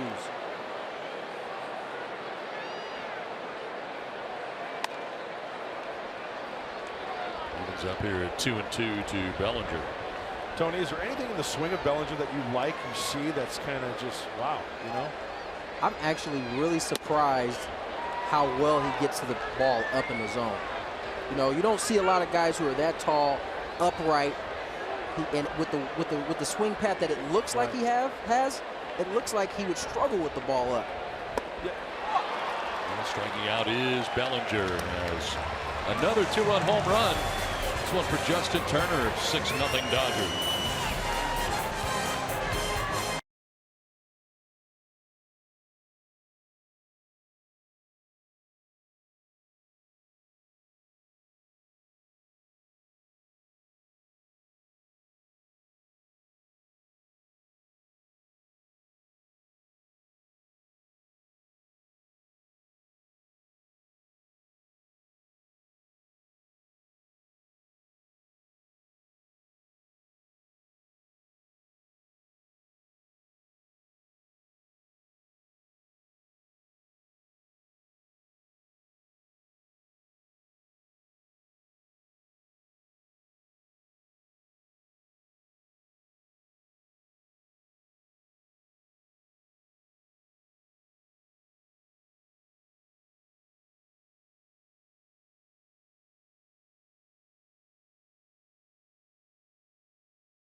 For the bottom of the 4th inning, Alex Wood has been tremendous. 8-0, the 1.86 ERA coming in. And is he a Cy Young candidate? Well, it's awfully early. It's June the 30th, but he has been incredibly impressive. I would, you know, he's going to be in the talk. If he keeps going like this, my goodness. You know, is he going to go 13-0? Is he going to go 8-5? And that ERA go above 3? Who knows? Stay tuned. But I'll tell you what, talk about pitchers being in a groove. This is as good as a groove as you're going to see. Wood about to toss his 50th pitch. He's out it to Manuel Margot. You know, based on the guys he's going to be competing with, he's going to have very little room for error. Yep, because those other two guys we're going to see here in a second, right? They're not going to waver. Yeah, there's a track record with the other two guys. Yes.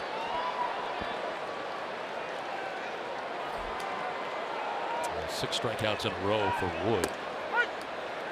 And there's a strike to make it 3-1 to Manuel Margot. You know, the biggest difference from watching Alex Wood pitch last year to this year, he's on the attack, it seems like now. He's not, he had a tendency to nibble sometimes last year. This year, he seems to be on the attack most of the time. And Margot walks. Padres have lead runner on. We'll talk about the other two guys, Kershaw and Scherzer are those other guys. 12-2 with a 2.32. His teammate Clint Kershaw and Max Scherzer 9-5 with a 2.06 earned run average. You have to believe that based on track record, as we mentioned, Max Scherzer's going to continue to pitch like this. Clayton Kershaw could possibly be pitching better at some point, because I think he would tell you he's not pitching at his best right now. Kind of scary. It is. Myers jumping on the first pitch, fouling it back and out of play.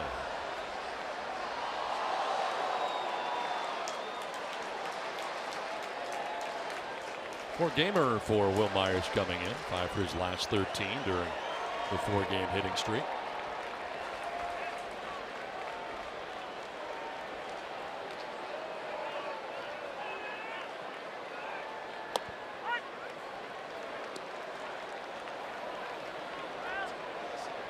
Two home runs in the game tonight for the Dodgers. The grand slam by Austin Barnes in the first.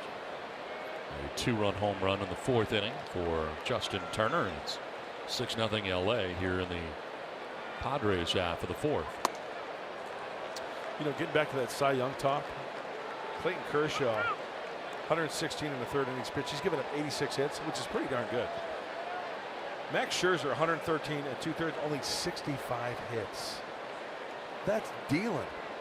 That's a lot of anger going back to the dugout. And how about the defense? Quick defense too, right? I mean, you're out there, then you're right back in that dugout. You wonder why those guys are in tune offensively for Washington. I know Trey Turner just got hurt and he'll be out for a while, but it says something when you aren't having the focus for long periods of time on the defensive end, and you're allowed to focus a lot longer on the offensive end. Not that you shouldn't be able to focus for long periods of time on the defense. I mean, you should. Line to right center. Thompson moving over to make the catch.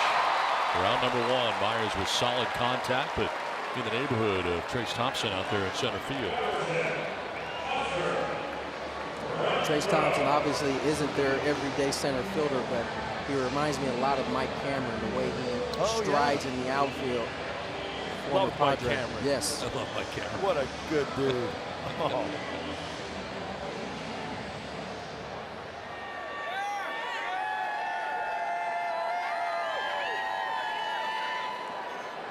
One out, one on. Hunter Renfroe stands in on the right side.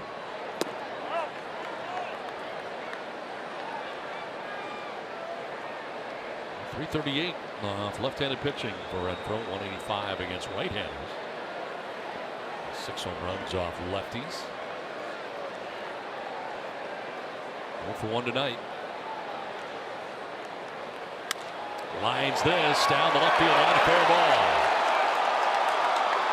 And that was caught by the ball attendant, but a fair ball. So interference here. So they're going to place the runners. The 2nd and 3rd with 1 out. I know she feels horrible right now. Certainly not done intentional.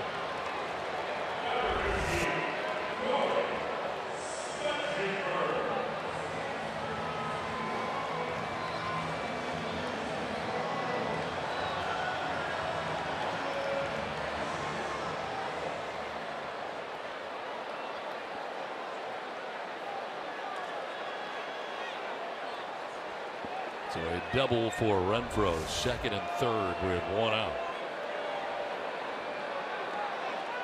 And of course, Spangenberg, the batter. Did he bunt at it? Yeah, he did.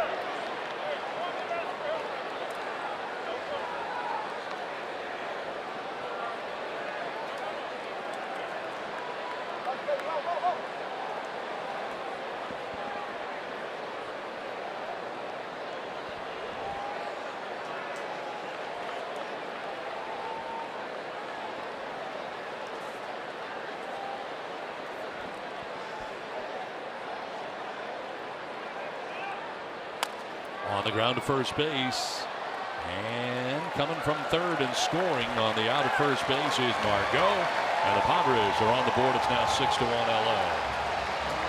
So Spangenberg grounds out. He'll pick up his 17th RBI.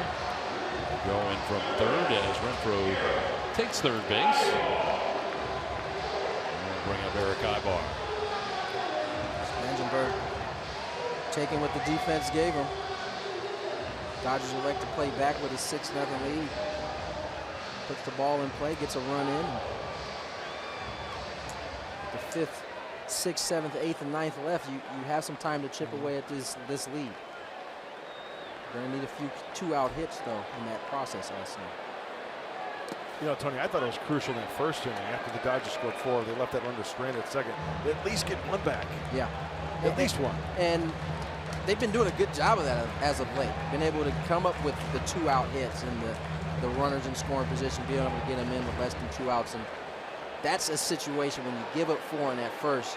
If you can just get one back, it changes the dynamic of the game.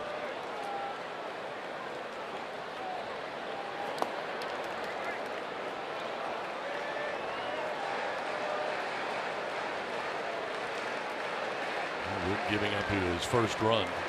Second time through here, the order for the Padres against Wood. Oh, 2-run shot would be nice here.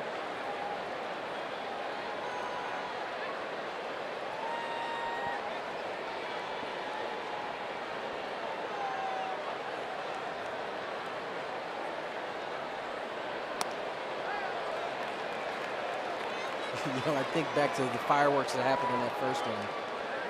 And it's funny how things can be interpreted from different angles. Wood could be interpreting that my stuff is so good right now, there's no way Manuel Margot should be check swinging at that pitch. And, you know, that's just some confidence that he has right now.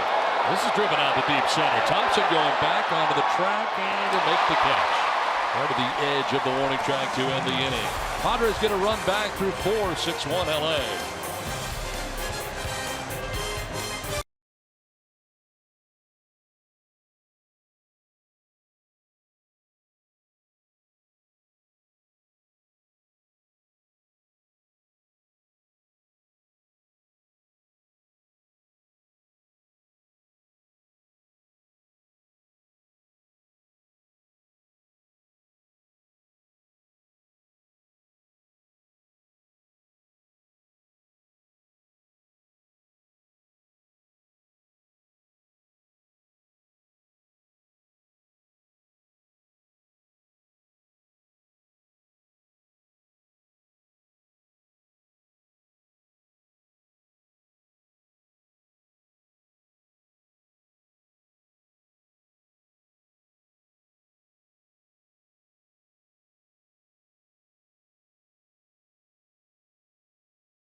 Padres baseball brought to you by your San Diego County Lexus dealers, who invites you to test drive a Lexus today. By Sycuan Casino, sign up for the Padres Club Card today. And by Jack in the Box. Come try the new sweet or spicy barbecue bacon cheeseburger and chicken sandwich. Limited time only. Some fireworks here tonight in the first inning on this July 4th weekend. As the Padres and Dodgers meeting. We head to the 5th, 6-1. We don't get that stuff everywhere. Right here on Fox Sports San Diego. And stay tuned. ... First game of the series.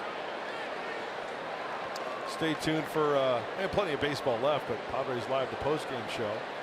We get sound from both managers. Should be pretty interesting. In the left center field, Logan Forsythe is on base for the 3rd time in this game. His 2nd hit of the game. The claws were out. Meow, meow.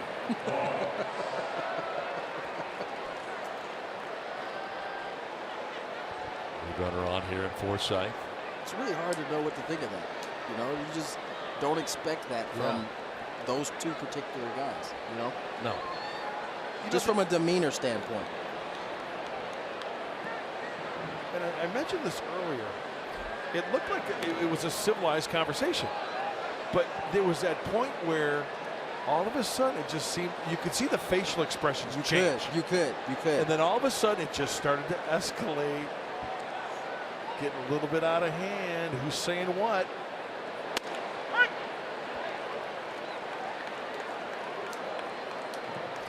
Valdez was up last inning. He is back up again.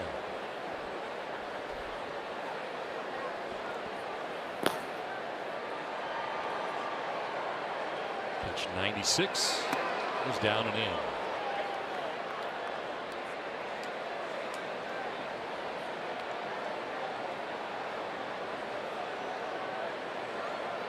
But for those who don't know, could you explain how the warnings work? Because obviously there's been a hit batter since, so it's not just, it has to be perceived as on purpose, correct? Yes, good question.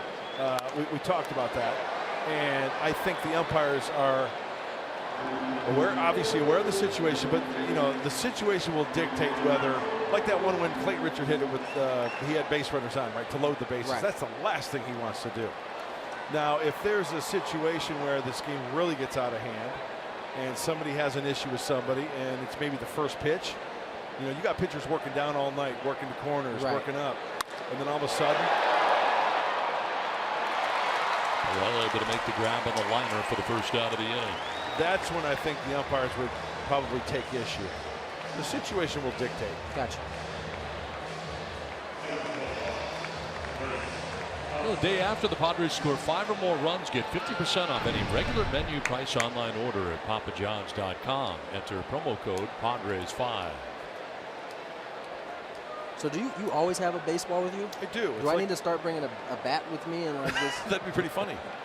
I can throw you some BP. I can find the heart of the plate with the best of them. Yeah, I might miss it though. I know how he holds every pitch he ever threw. Did I ever throw you BP before? When you were with the club? I feel like you did. Yeah. I feel like you did. Did he hit you in the ribs? Because that's what he wants to do with me. No, but I think that was like. What years were you here? 09 and 10.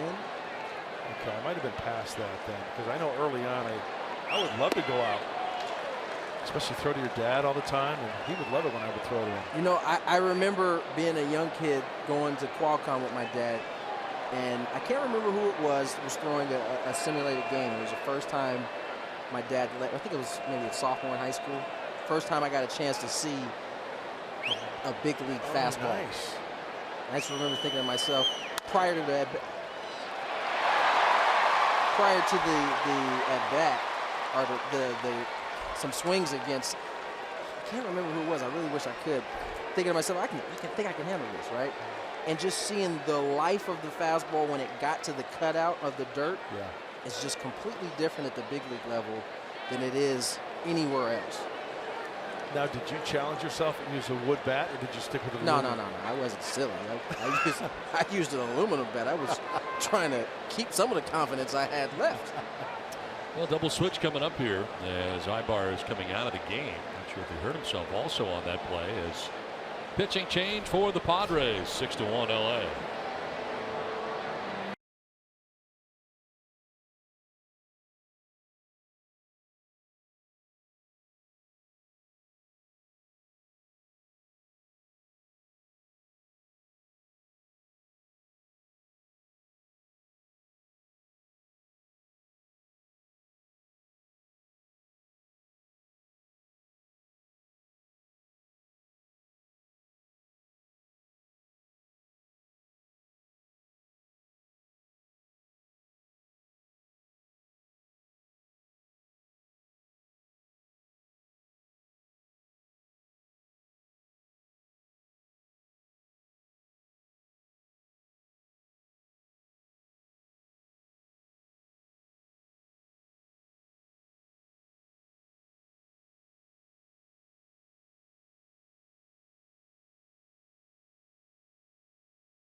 Young award winners and conversations about MVP already being discussed, and a lot of guys to choose from having very good years. Saw Paul Goldschmidt and of course Nolan Arenado always in the conversation anytime we talk about how about this guy, only rookie of the year but a possible MVP candidate in Bellinger. And Ryan Zimmerman also a tremendous year this year. He may be the leader in that category. You know what, I look at this list of players, and 3 out of the 4 in the National League West. We get to see Goldschmidt, Arenado, and Bellinger quite a bit, and Ryan Zimmerman having quite a year. Hey, you know what? Hold all tickets. Still a lot of baseball left, but a great story for each one of those players you see right there. Valdez into the game now. Yasiel Puig batting. 2 on here, 1 away. Valdez had been warming up the last inning. Comes into the game here after 101 pitches for Clayton Richard tonight. Jose pitched last night. He did really well. He had the slider biting.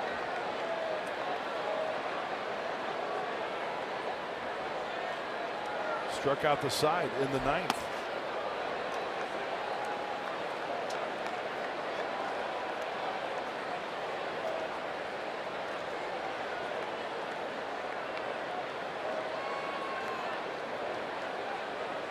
Cordova is part of the double switch coming into the game.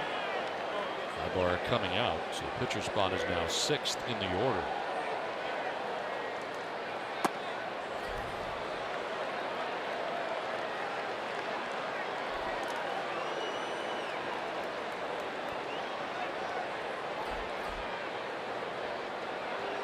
Alex Wood waiting on deck, 1 out. Runners at first and second here for the Dodgers in the 5th inning.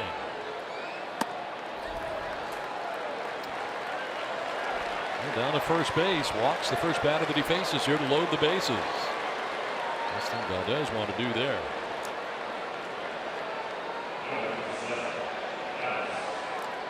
Let's bring up the pitcher, Alex Wood.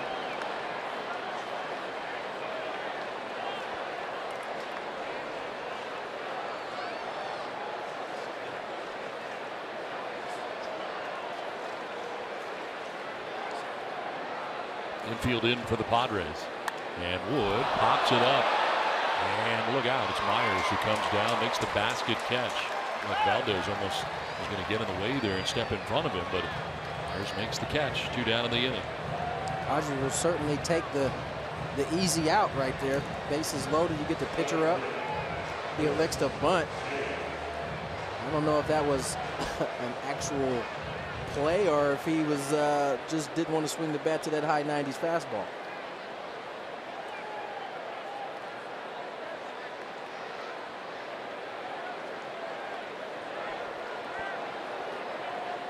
Bases loaded, 2 down. Chris Taylor, career hitter, You know, 4:55 with the bases loaded. I'm sorry, Donald. Tony and Don, I'm just, you know, the more this is kind of stewing, this whole situation, and I'm kind of thinking, if somebody turned to my teammate like that and just aired me out like that on the, I'd want to air out Wood. 100%. 100%. And you know, it's like you're getting in my face. This will get away, but the runners will stay where they're at. You almost have to take into account who was on base, who was at the plate. You know, Perella's on second, Margot is at the plate.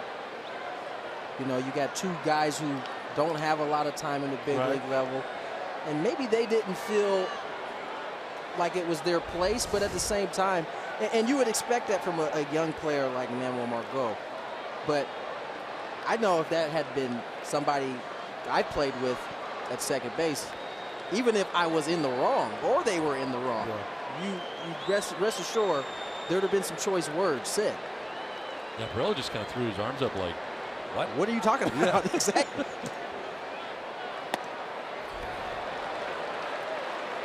3-0. And the reason why I alluded to maybe Wood being a little paranoid was because none of his infielders even reacted. Usually there's some type of conference, they might call timeout, go say something, but it was only him. It was only him. And it almost looked like it caught his infielders by surprise. 3-0 pitch is a strike call, 3-1.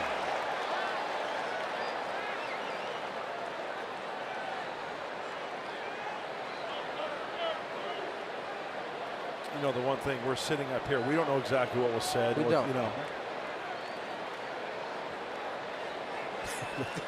I remember once. Ball 4, and it's going to walk in a run. I remember once I speculated there was a call on the field. Bruce Fremming was the umpire, actually, and he ejected somebody from the Padres. And I got all over Bruce Fremming on the air. I was saying, you know, how can he do that? The next day, and I love Bruce Fremming. You know why? And I'll tell you why. Because of what happened. The next day, I get a phone call up here in the press box. Hey, it's Bruce Fremming wants to talk to you from the umpire's room. He goes, Mark, that's exactly. What are you doing talking about? You don't. And here's what he said. He goes, you don't know what was said down there on the field. And I said, Bruce, you know what? You are absolutely right. I stand corrected, and I apologize. Mark, I like you. You're a good kid.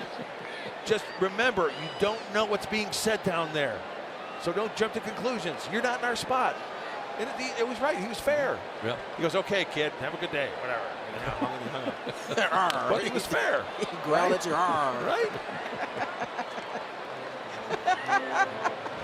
Was he a little bit of a pirate dude? Yeah, he had a parrot on his shoulder. A pirate.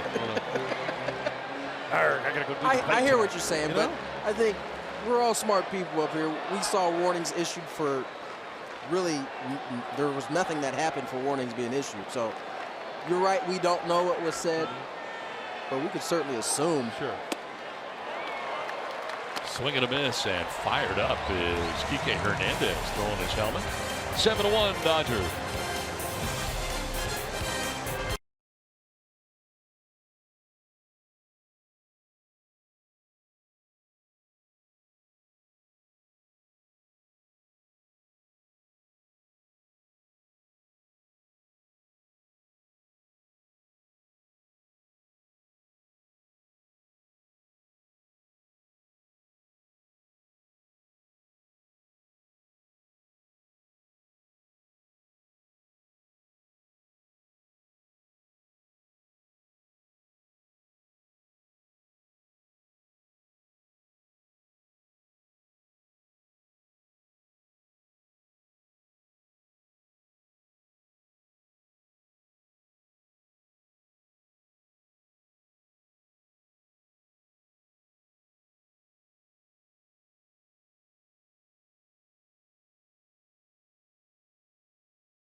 Baseball break brought to you by T-Mobile. Justin Smoke.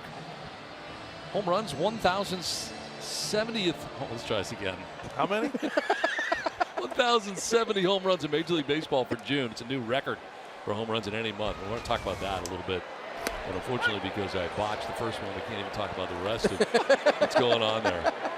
But what's with all the home runs? What do you think? I mean, what are your theories? You know what's interesting is that I didn't really notice it until we talked about it in our meetings today.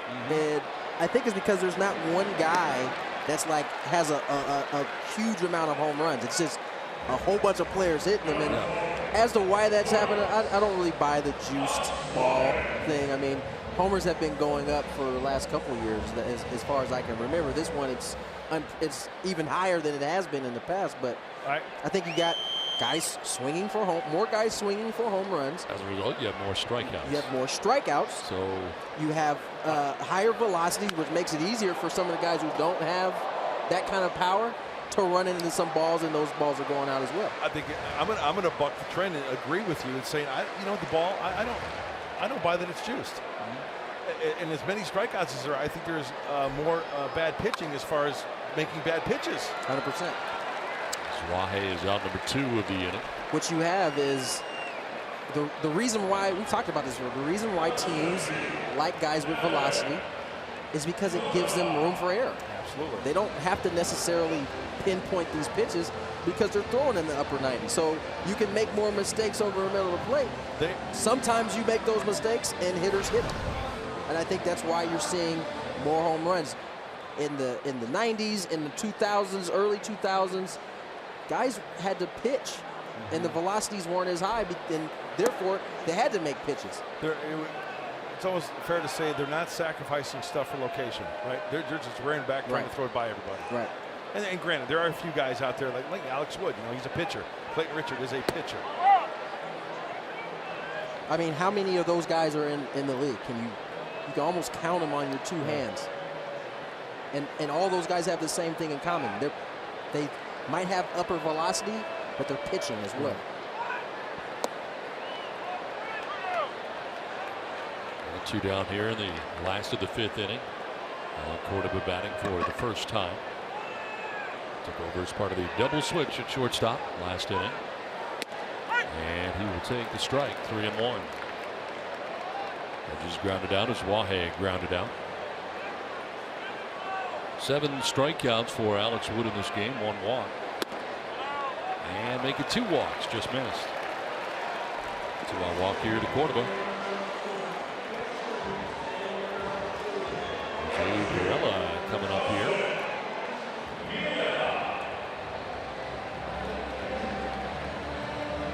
For 2, a double in the first, strikeout in the third.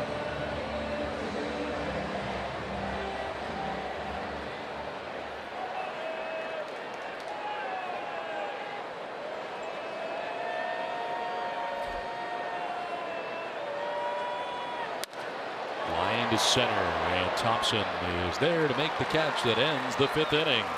7-1 LA through 5.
Now for the game summary as a grand slam for Austin Barnes.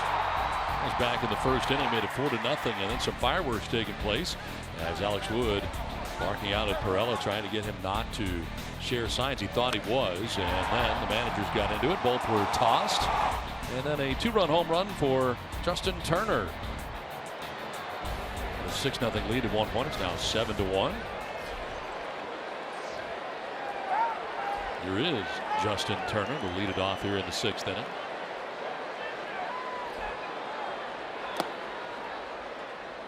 Singled in the first, hit by a pitch in the second, and then that 2-run home run just saw for Turner his 6th of the year. RBIs 29 and 30 on the year for Turner.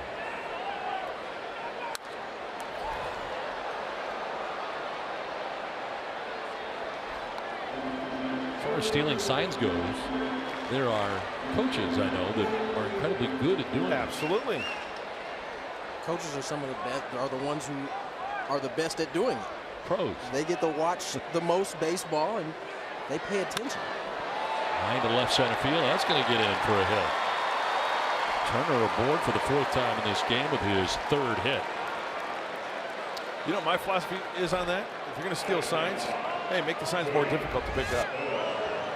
I think that's most people's philosophy. Like, if the signs are that easy to pick up, then you probably need to make some changes.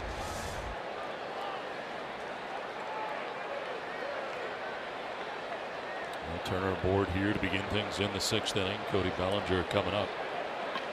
Walk in the first, fouled out in the second, struck out swinging in the 4th inning.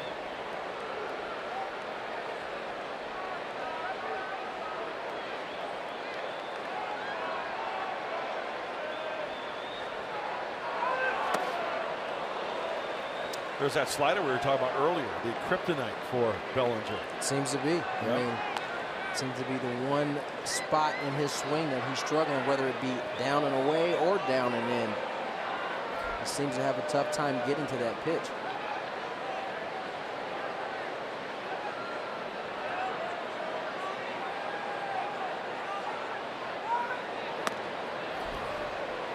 I think what he has to ask himself is, are these pitches that are giving him a difficult time strikes? Because ultimately, if they're not strikes, he doesn't have to swing at them. He forces the pitcher to come back up to his zones.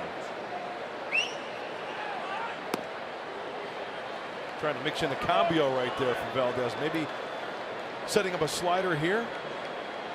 Not good location on that last pitch. But I'll tell you what, Jose had a good one working last night when he struck out the side, Tony, didn't he? He did. That was nasty. Here comes the slider. That boy. Meow. Got him on that one. What is the cat noise right there? What was that? Like a cat. Quick like a cat.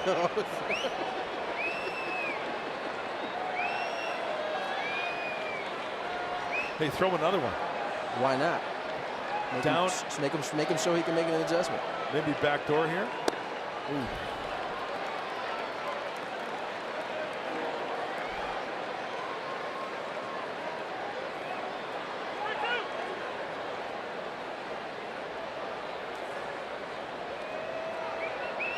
Full count here to Cody Bellinger. Runner at first base. Nobody out here in the 6th.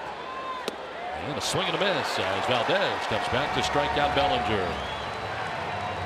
Now that, ladies and gentlemen, is pitching to the report. Slider, very tight slider. And Bellinger 3 times this at bat swung right over the top of it. So, I mean, with that slider not hitting the dirt, from the hitter's viewpoint, that pitch looks like it's in the zone to attack. Anytime a pitcher can make a slide or throw a slider at the back foot and it doesn't hit the dirt, it's at the bottom of the zone, below the zone, but not the dirt, that's the one that you're going to get the most swing and misses at. Okay, I have a question for you, Tony. Let's say you're starting a game, you know the guy's got a slider. Will you take sliders until there's a called strike? You know what I'm saying? Yes. Until he can prove to you that he's going to throw for a strike. Yes. And if it's a strike, the first one for a strike, hey, tip your cap, right? That is the first step, right? Is not swinging at it until he can prove. Okay. he can throw it for a strike. Right. After he proves he can throw it for a strike, then you might have some issues. And then is he good enough to expand by just a little bit more, a little bit more, a little bit more? Because what you'll see a lot of pitchers do is they'll throw that get-me-over slider just to show you that they can throw it for a strike. But those get-me-over sliders, if you're ready for them, are some good hitting.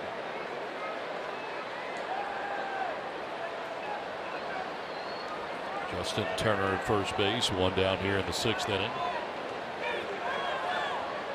Hey, why not throw the slider again?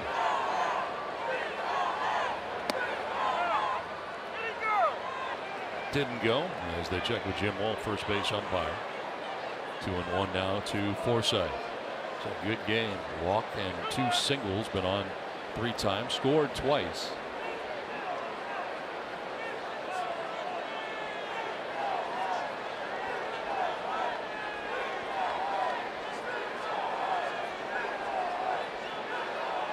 Valdez came into the game in the 5th, working here in the 6th inning. And a ground ball through the left side into left field, a base hit. Forsythe on with his 3rd hit, 4th time he has been aboard tonight. Turner takes second base on the single by Forsythe. Dodgers' 11th hit of the game. This one just, it looks like it backs up a little bit and goes over the heart of the plate for Forsythe.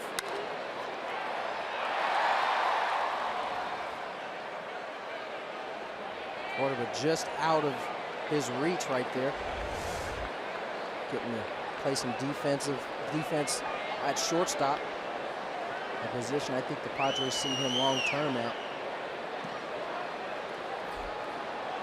It was Austin Barnes who hit the grand slam in the 1st inning. Gave the Dodgers the 4-0 advantage. Dodgers 1 for 5 with runners in scoring position so far in this game.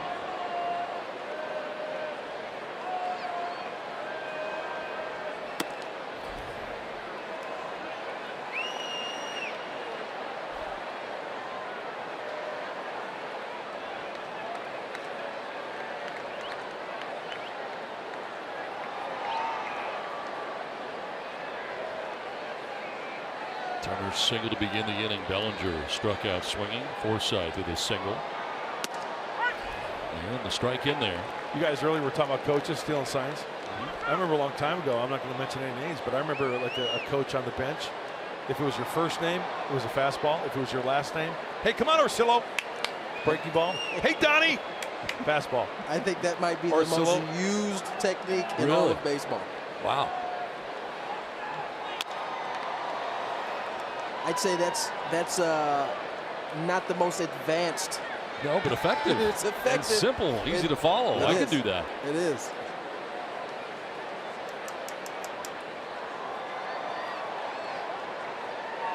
A 7-1 Dodgers lead. They got 4 in the 1st, 2 in the 4th, 1 in the 5th.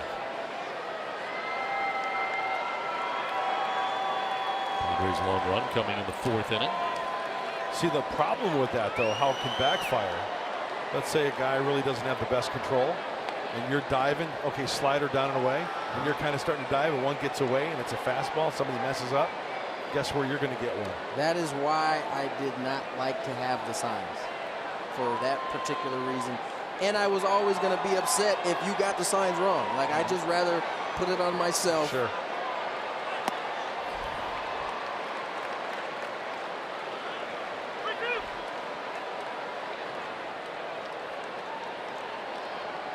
Count here to Austin Barnes with 1 out, 2 on. Trace Thompson waiting on deck for LA.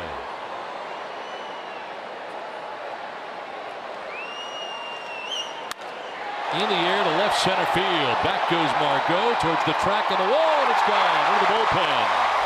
Austin Barnes, who hit a grand slam in the 1st, has hit a 3-run home run in the 6th inning and opened this game wide open. 10-1 now, LA. Have a night, Austin Barnes. 7 RBIs on the day with 2 homers, a grand slam, and now a 3-run shot. Another slider that's really just in the middle of the plate. Tell you what, his night is a good week for a lot of players. There's no doubt about that.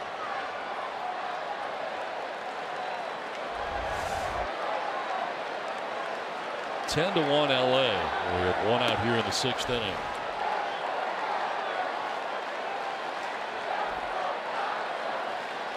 Oy vey.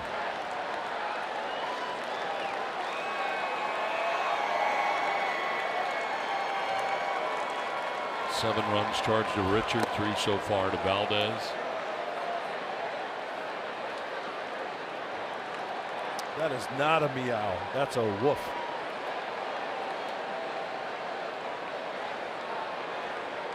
Seven games versus the Dodgers, 4th time. They've allowed 10 or more runs, the Padres.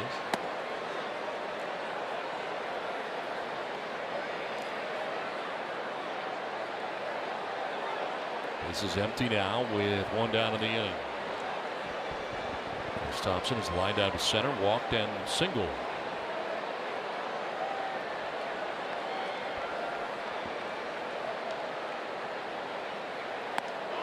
Pitch inside. And that's ball 4. And Aaron Balsley headed out to talk to Valdez. That's his 3rd walk that he has allowed. Closed captioning is brought to you by Wiener Schnitzel.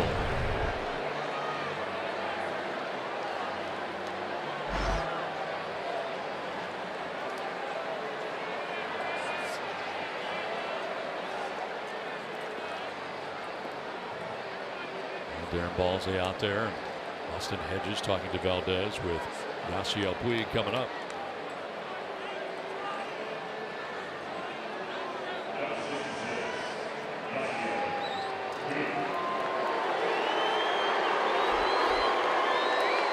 Jose Torres warming in the pen now for San Diego.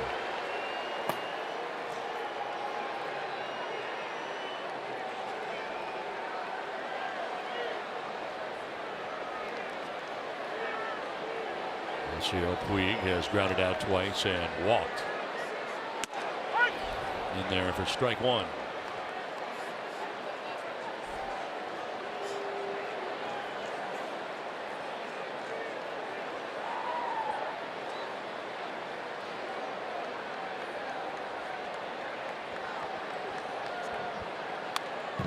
Oh, 2.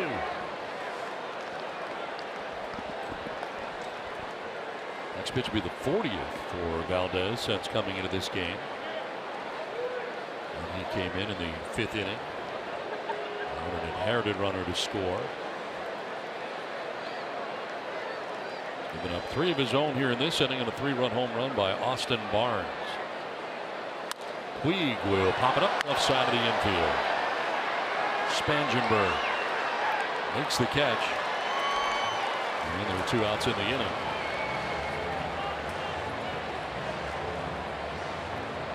Brings up the pitcher, Alex Wood.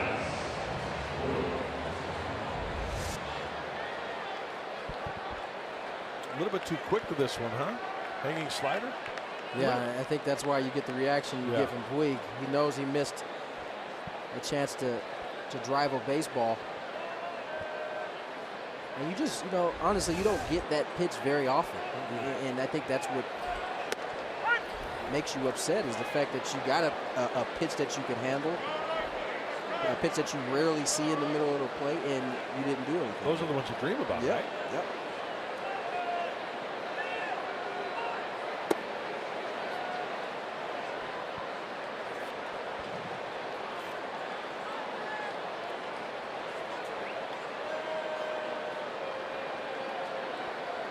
Wood tonight has grounded out, struck out, popped out. And it's 2-1.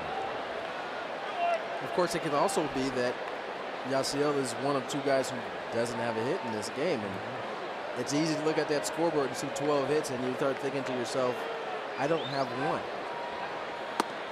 A little frustrating when you get your offense going like they are and you're not part of the fun. That's a big league hang with them.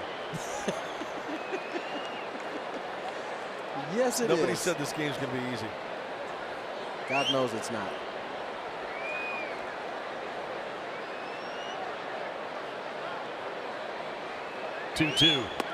in there for strike 3, and that will end the inning. But a 3-run home run for Austin Barnes. 10-1 Dodgers.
U.S. Naval Base, because Randy Jones has done a great job of putting together a bunch of actual players to go play a group of all-stars from the Navy.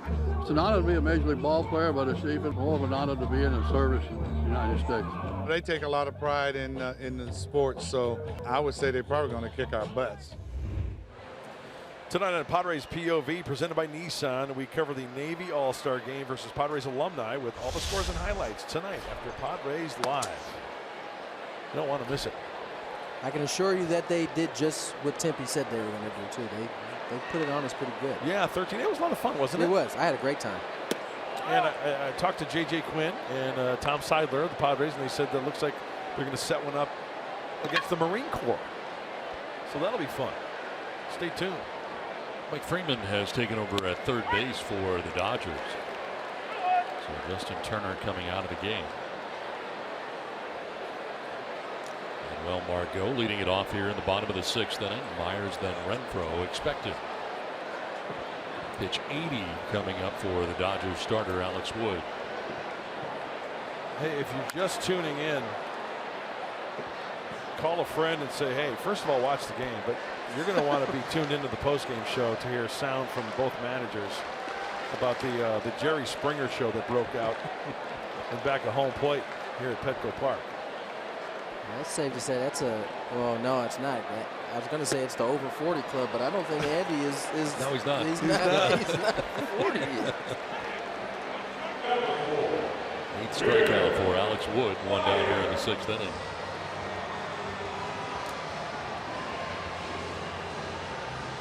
That's one time I would have liked to have been a fly somewhere near that whole situation. You bet.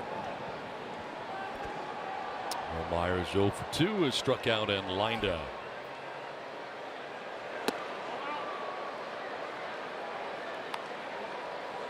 I saw Torres up earlier. He is up again. He's joined by Phil Maton in the pen.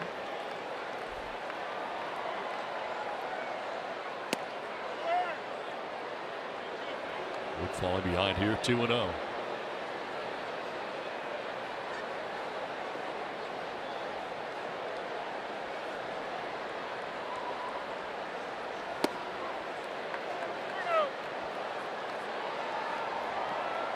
Padres have been held to 2 hits in this game, a double by Pirela and a double by Hunter Renfroe. That has been it.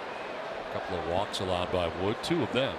And a strike call. Myers thought he might have had ball 4 there. Yeah, did Barnes bring that one back? We've been talking a lot about framing recently with the Braves in town. It looked like maybe Barnes brought that one back in. If you're going to get the call right, do it. Ball 4 this time, and Myers is down to first base. Third walk allowed by Alex Wood.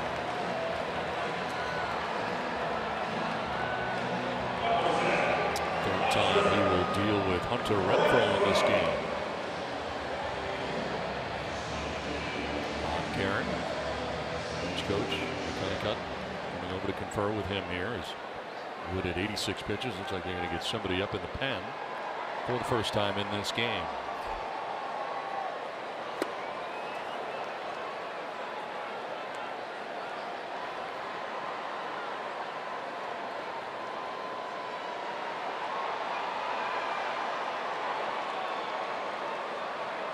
Yeah, Wood this year has yet to throw 100 pitches in a game. So this one by the mound, softly towards Forsythe. He will touch second, and that's all he'll be able to do. They get the lead runner in Myers. Not hit hard enough to turn the double play. Once it got by the pitcher, Wood.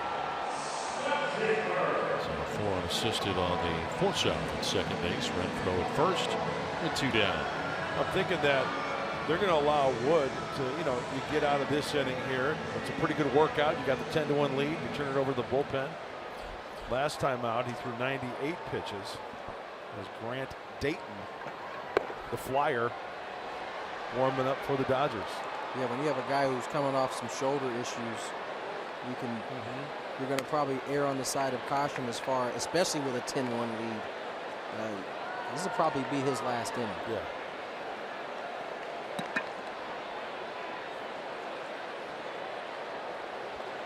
Spangenberg 0 for 2 in the ball game.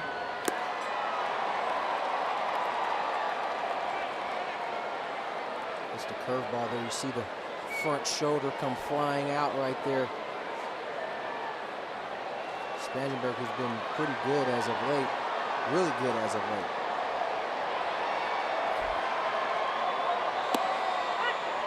Strike 2.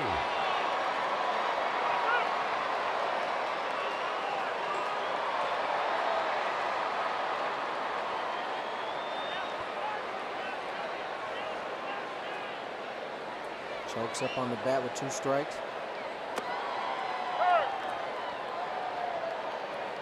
How often do you see a lefty on lefty? I know. Combo. We discussed the other day. I know there's 2 outs, 2 strikes, but something we can discuss next time we come up, Tony. But lefties not pitching into lefties a lot. It's always a way away, right? Yeah. I think that's because most lefties have a hard time commanding arm side. Gotcha. And most of them have that tail already. Full count now. With 2 down, Renfroe at first base.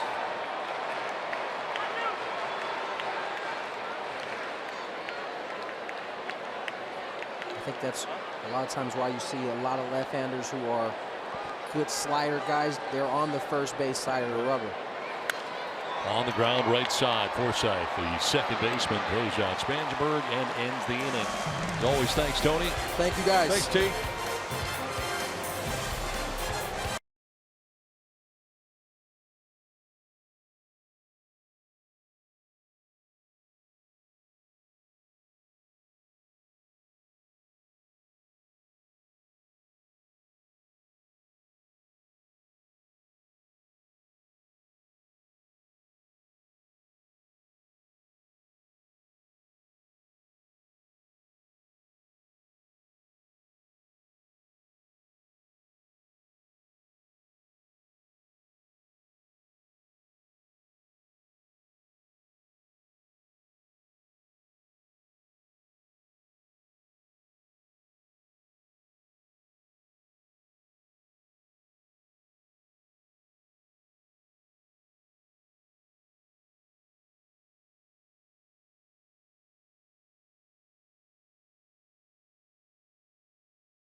Of the game, and this tonight with Alex Wood barking out at Jose Pirela that started this whole thing. The warnings passed out, and then the managers getting into it as well, and both ejected from this game. Dave Roberts, Andy Green, and Roberts headed over towards Andy Green. Bench is cleared, bullpen's emptied. Whoa. You and me. Mano y mano.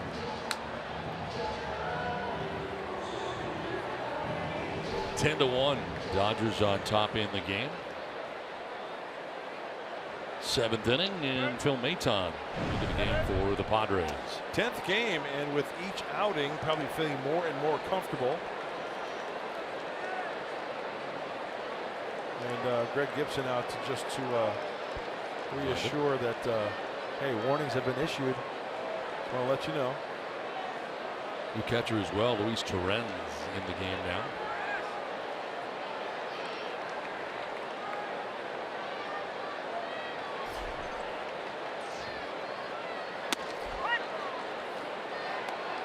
Chris Taylor leading it off here for the Dodgers in the 7th.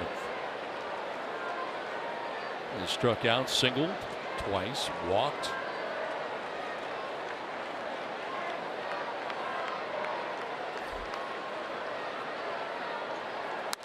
Fly ball right field. Renfroe moves over towards the line and under for out number 1 of the 7th inning. This copyrighted telecast is presented by the authority of the San Diego Padres and may not be reproduced or retransmitted in any form. And the accounts and descriptions of this game may not be disseminated without the express written consent of the San Diego Padres.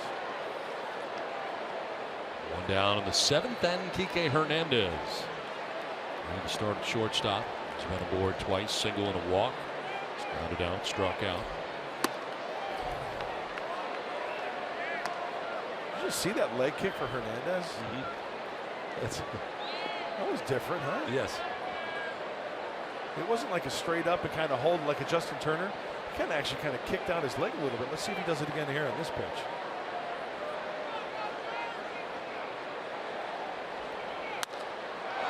High ball, center field. 2 down here in the 7th.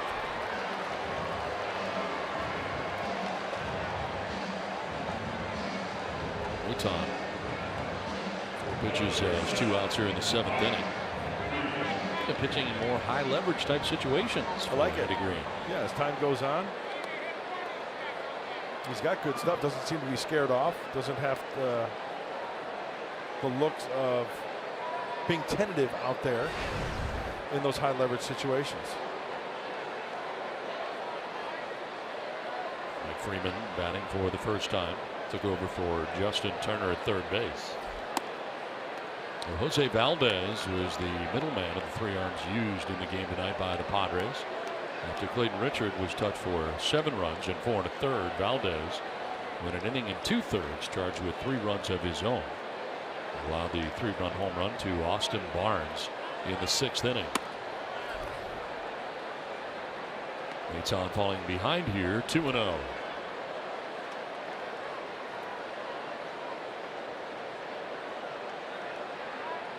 Three home runs in this game for the Dodgers. High chopper out towards Iswahe at second. He's got time and makes the play that ends the top of the 7th. 7th inning stretch time. Dodgers have a 10-1 lead.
Brought to you by Hyundai.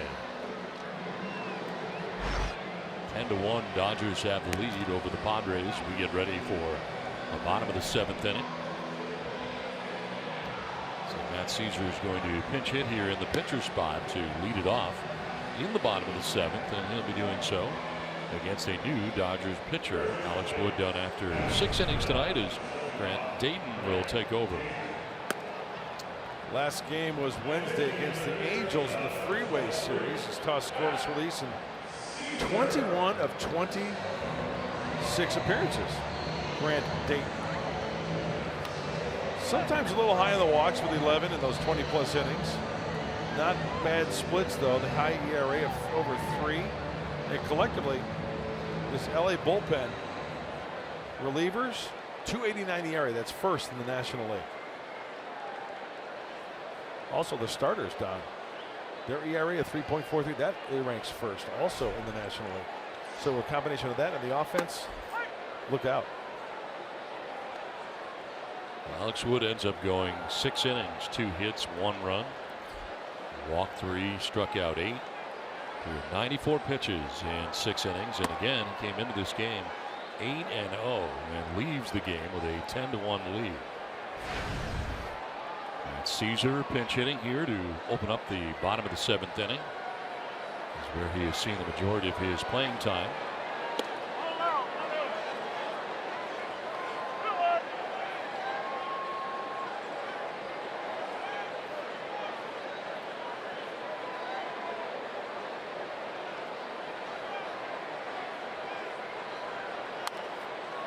Foul off to the right, and it's 2-2. The crowd on hand tonight, 39,254. 39,254. This is game 1 of the 3-game series between the Dodgers and the Padres from Petco Park in San Diego.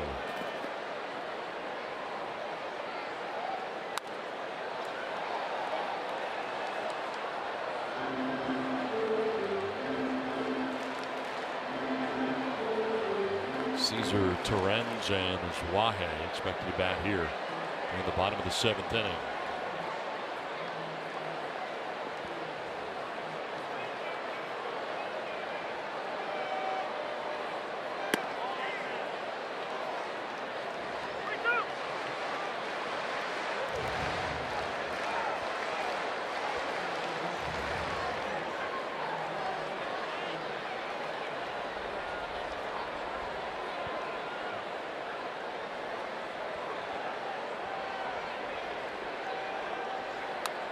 Foul back to the screen. We'll do it again. 3-2.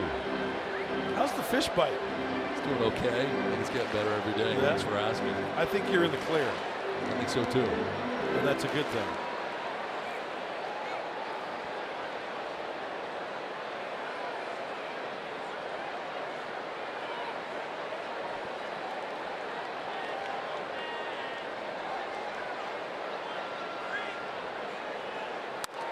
In the air, foul down the right field line, out of play.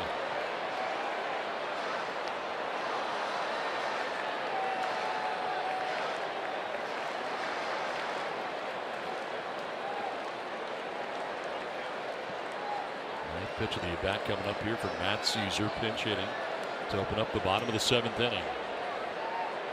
Big hole in left center field from Matt, playing him to go the other way in the outfield. And a walk to begin things here in the 7th. That's the last thing Dodgers really wanted there. Their reliever coming in, walking the first batter that he faces, up 10-1.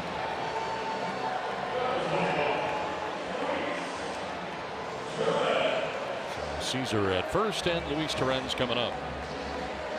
First plate appearance, took over for Austin Hedges an inning ago defensively.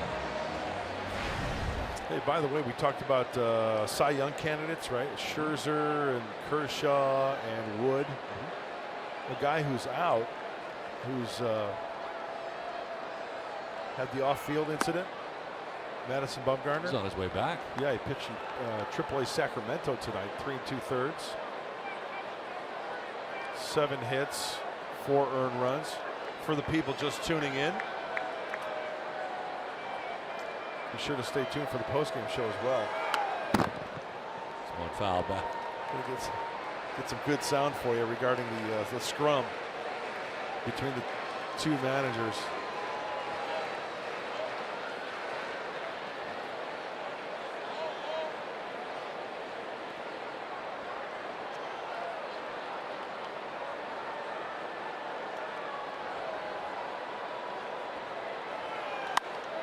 Fly ball left field as Taylor moves over towards the line.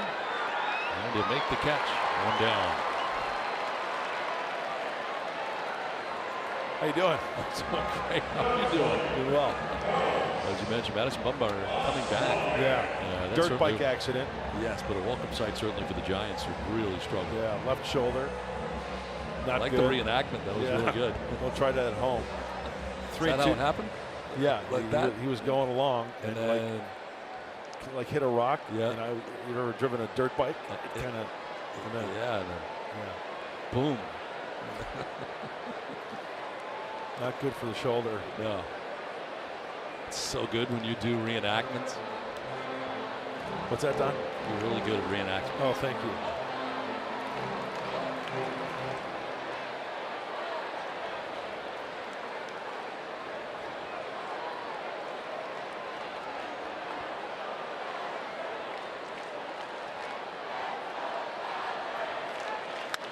Ground ball. It gets through. The first baseman Bellinger into right field. And heading for third is Caesar.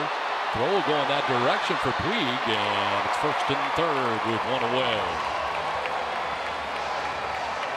And Carlos Wahe. A hot shot down to the first baseman Bellinger. It looked like he may have been blocked a little bit by Caesar. And that ball exploded when it got down to him.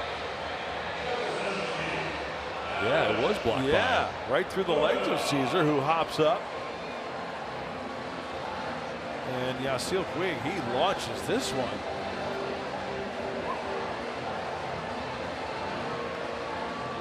Still kept the runner at first base. First and third, one out. One quarterback coming up. Wahe with his first hit of the night.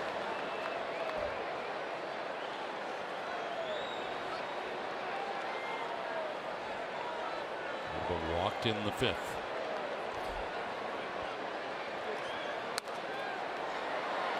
By the way, I think we owe it to our viewers what it's like maybe a little bit of our day as an announcer.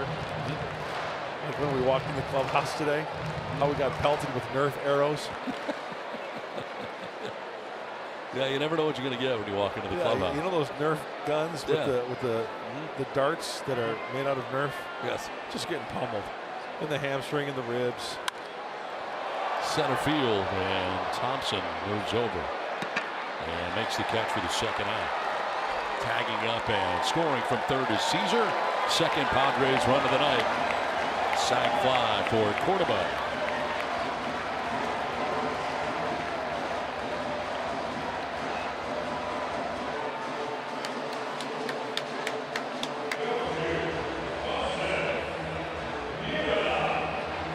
So 2 down. There's Wahe at first base. And Jose Perella coming up. Leadoff walk. Never a good thing. Dayton, the leadoff walk of Matt Caesar, comes around to score. Perella with a double back in the first inning, 1 for 3.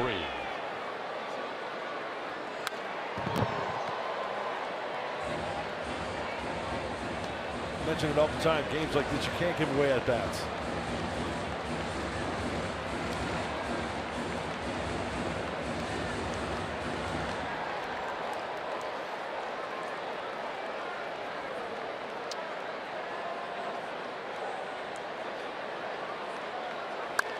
On the ground, softly towards shortstop. Kike Hernandez going to go to first for the out.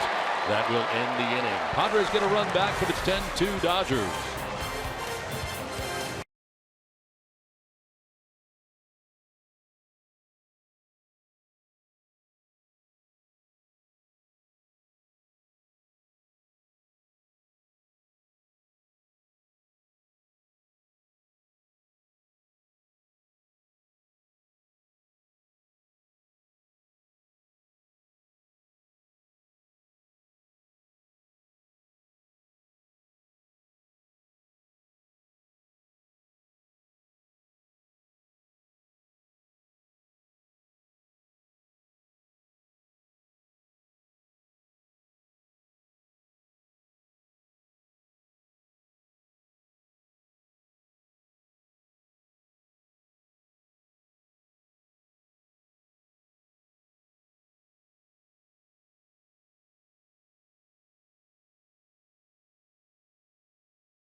Atlanta, who the Padres just saw, and Mike Fultonevich against the Oakland A's. This is the last out in the eighth. Tony, he's spinning a no-hitter. He is. He's got some good stuff going on. Obviously, everybody on that defense is going to be on high alert to make any play they can to preserve that no-hitter for him. So he's taking this into the ninth inning. Tony and I working on Padres Live, the post-game show, and a packed house here at Petco. A 10-2 ball game. Dodgers leading the Padres right now, but the fireworks in this one really in the first inning. And I'm not talking about the grand slam from the Dodgers. It was between the managers, and you're going to hear from both of them on the post-game show, Dave Roberts and Andy Green. And also we anticipate a statement from the umpires as to just what transpired early that helped lead to those ejections. We'll have all that for you and a whole lot more coming up after the final out. Don and Mark.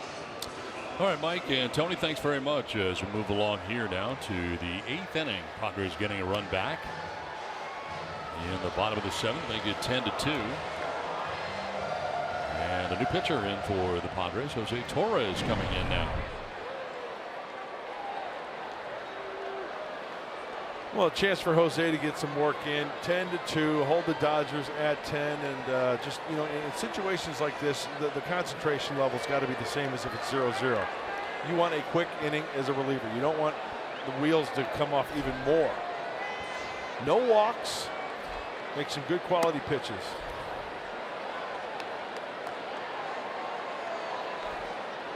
Caesar stays in the game. He's now in left field.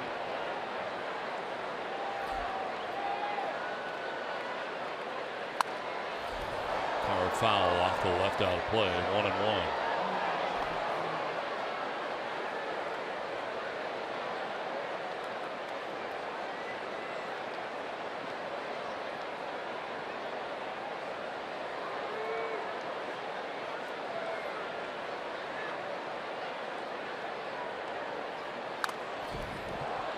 Piece of Torrens on the foul tip. Back to the screen. Bellinger with a walk back in the first inning. Since then, he's fouled out to third and struck out twice. So he's not really been a part of this 10-run, 12-hit attack by the Dodgers.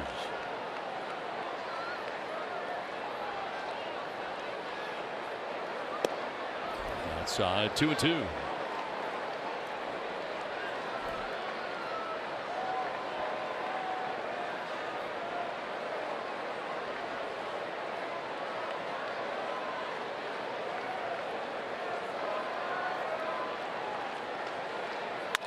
On the ground, back up the middle into center field, and a base hit for Bellinger, his first hit of the night.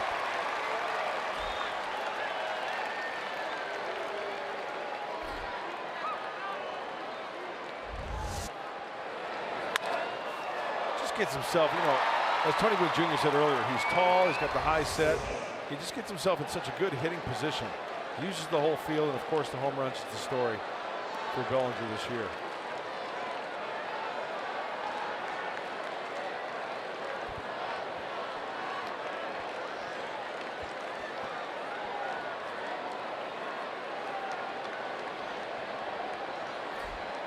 Logan Forsythe with a runner at first and a pitch in the dirt.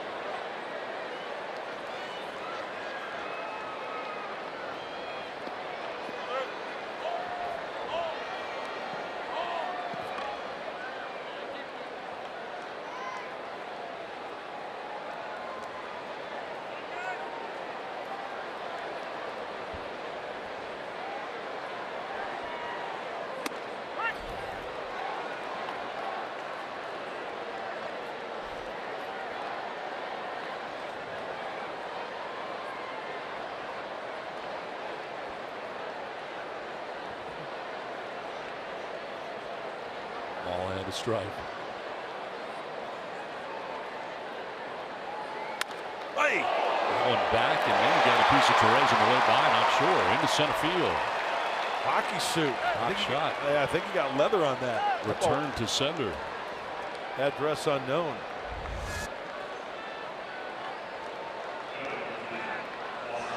Yeah, did get a little bit of leather on. Yeah.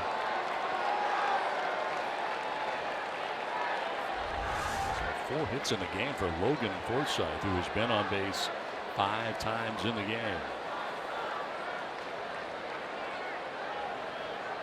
First 2 have reached here in the top of the 8th for the Dodgers. It brings up Austin Barnes.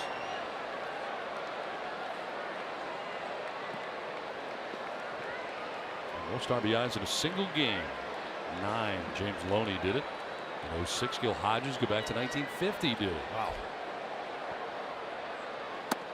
Yeah, the grand slam in the first. And a 3-run home run in the 6th.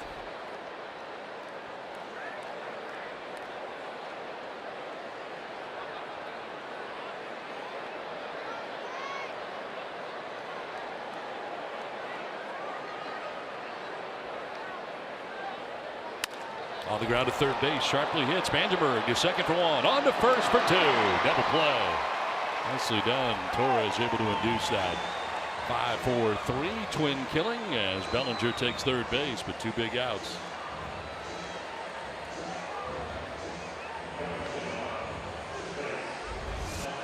Oh, I love it when it's around the horn. As you mentioned, on 5-4-3, and the big key is the strike to second baseman is Suarez. Nice turn on that one. Perfectly executed.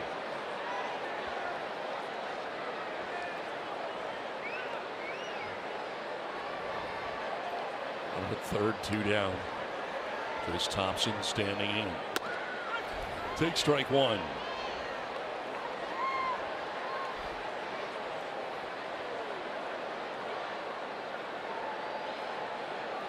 Thompson has lined out to center, walked, singled, and walked again.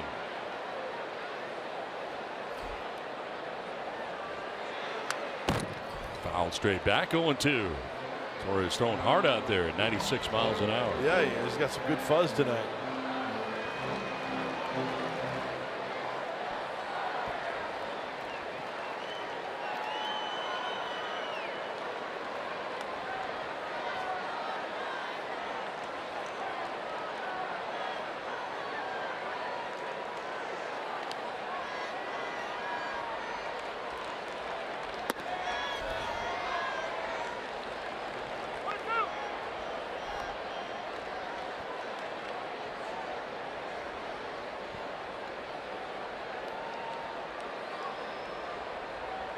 Torres jumping ahead here, 1-2.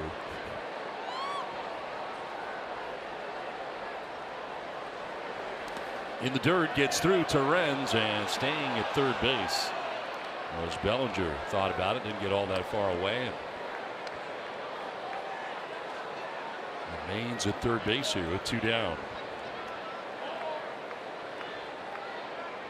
I don't know where we are in the unwritten rules department here with an 8-run lead in the 8th. Yeah, you tried to take home on that one. That doesn't look too good, does it? Probably not. No.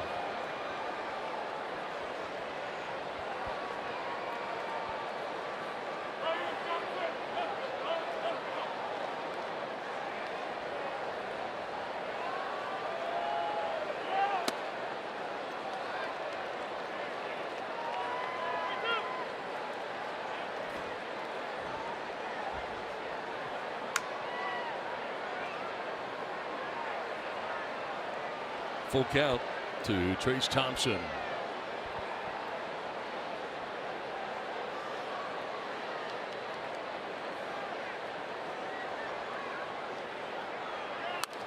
Fly ball foul off to the right, out of play.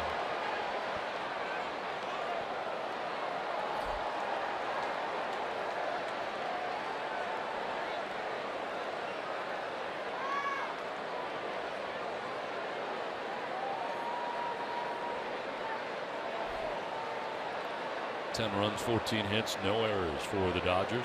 2 runs, 3 hits, no errors for the Padres. A little recap. What do you got? No, you're just giving a recap. I was giving the line score. Yeah, for the people just tuning in. If you want to do a recap, go right ahead.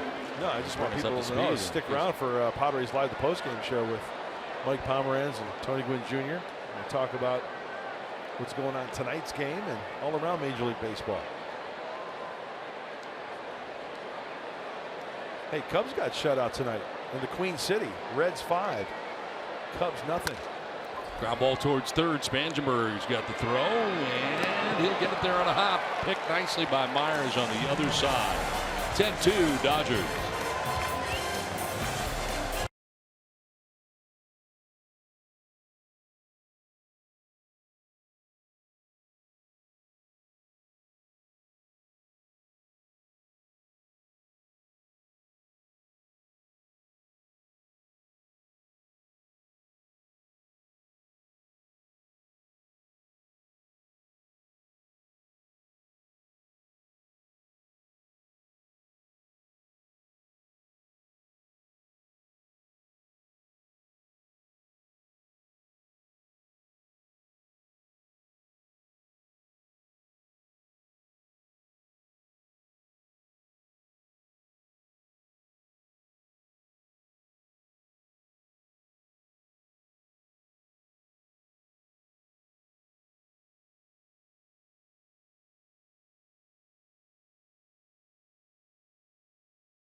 Diego presents Padres Baseball, brought to you by Acura, precision crafted performance.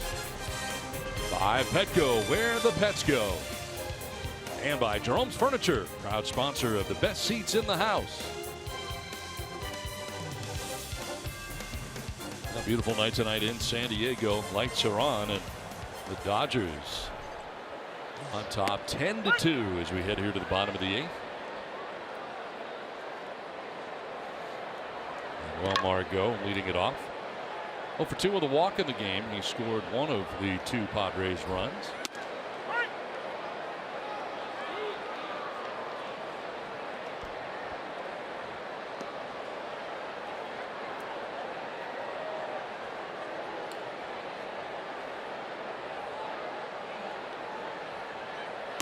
Swing and a miss, elevated, and Margot chases. A strikeout for Grant Payton since coming into the game.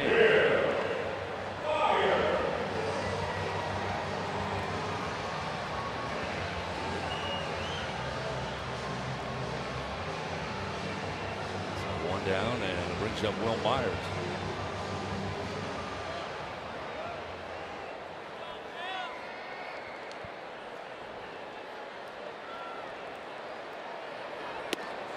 Myers will take a strike.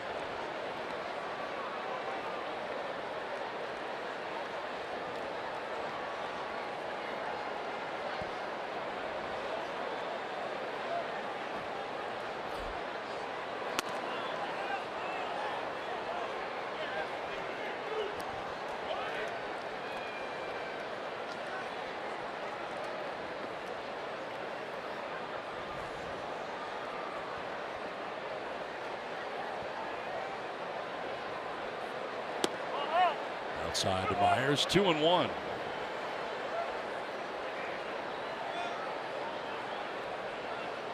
Not a Renfroe waiting on deck. There's action in the Dodgers pen.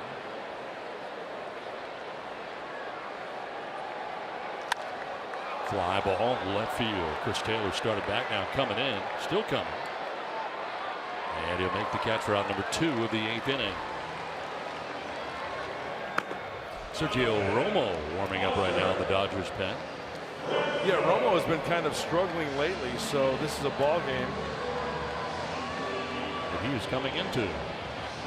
Double switch coming up here with Bob Guerin going to the home plate area. 10-2 Dodgers pitching change from Petco Park.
Games in basketball hit the court for a 10-city professional 3-on-3 battle. Ice Cube presents Big 3 basketball from Charlotte Monday at 5 Pacific only on FS1. Hoops on Fox. 2 down here in the last of the 8th, and Hunter Renfroe coming up here to face a new pitcher. Sergio Romo now in the game for LA. Well, Sergio, the erstwhile giant, was reinstated from the 10-day DL prior to Monday's game. Made 2 rehab assignments for the Quakes in Rancho Cucamonga. Allowed 1 run in 3 innings. His first save of the season came on May 5th against the Padres. Getting some work here with the 8-run lead.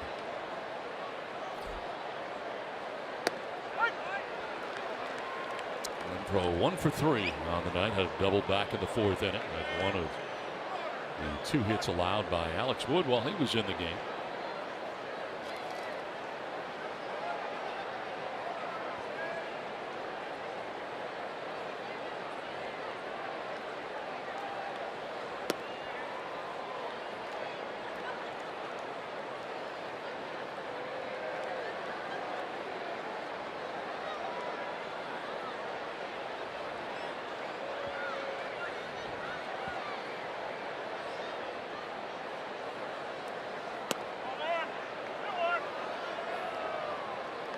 I'm really anxious to find out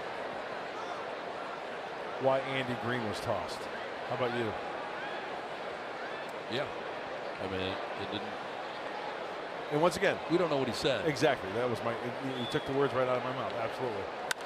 2-1 pitch headed out towards left center field.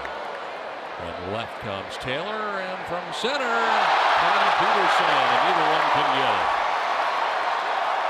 Jock Peterson just came in as part of a double switch. A little miscommunication out there between Peterson and Taylor. And the ball falls for Hunter Renfroe.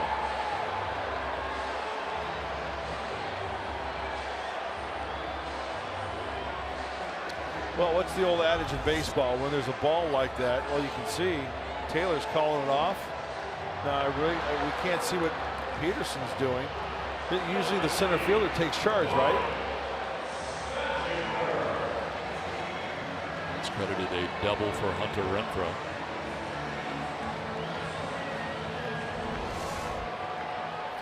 Not ready for the Dodgers. And Corey Spangenberg coming up.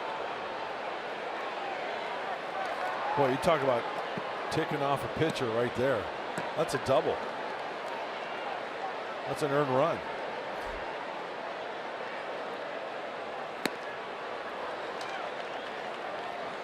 Spangenberg 0 for 3 in the game tonight. Struck out in the 2nd. Grounded out in the 4th, and then again in the 6th inning.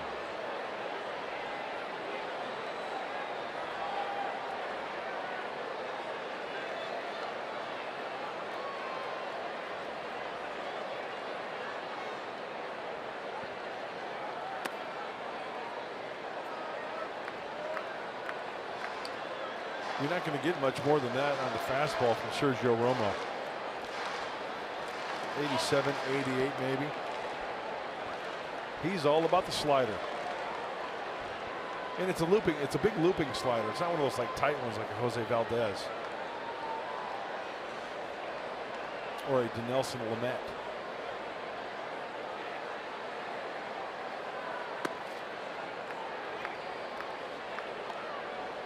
Romo falling behind here, 2-1. Walks counterclockwise around the mound.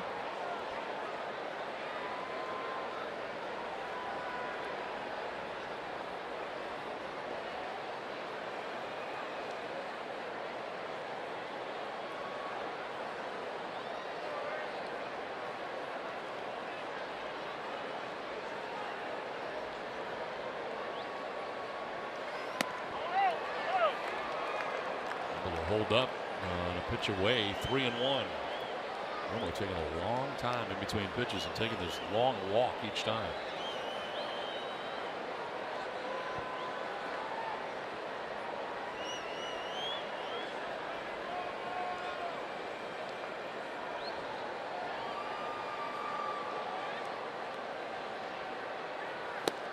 Swing and a miss. Spangenberg chases after that. Full count now. Boy, he likes those long walks, huh? He does. Gets far away from the mound. Now he's back up on top again. Strolling further and further away from the mound each time.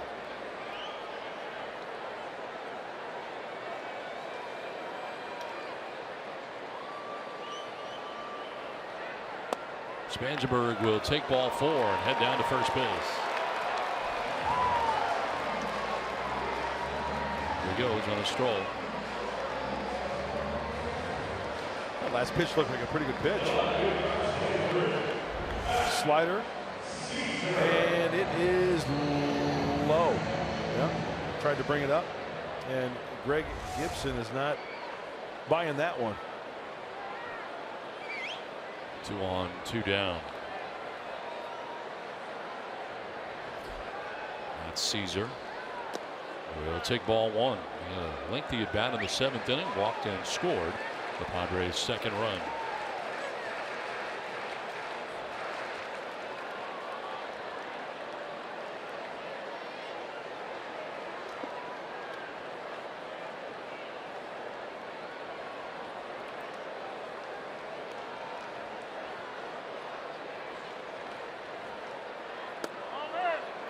Two and 0.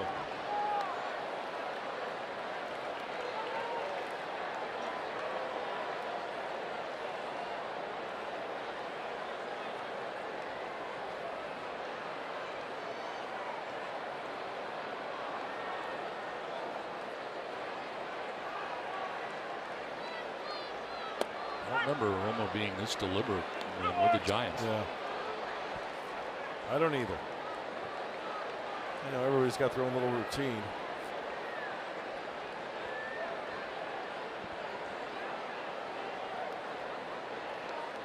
One throw out at second base. Spangenberg at first. We have 2 down here in the 8th.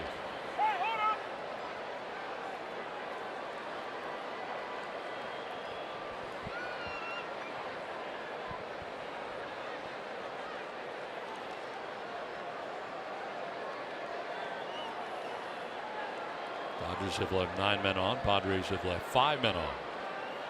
There's a strike. And it'll even at 2 and 2.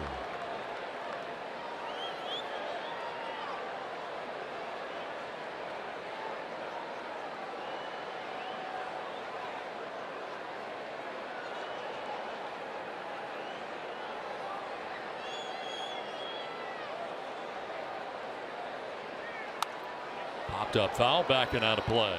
Do it again. 2 and 2. Alex Wood started this game for the Dodgers. 6 innings, 2 hits, a run.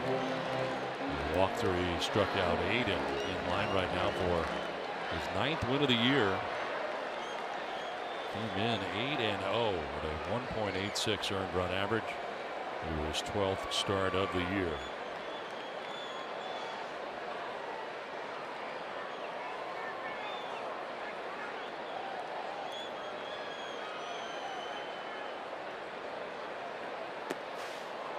Full count now. Dodgers scored 4 times in the first on a grand slam by Austin Barnes.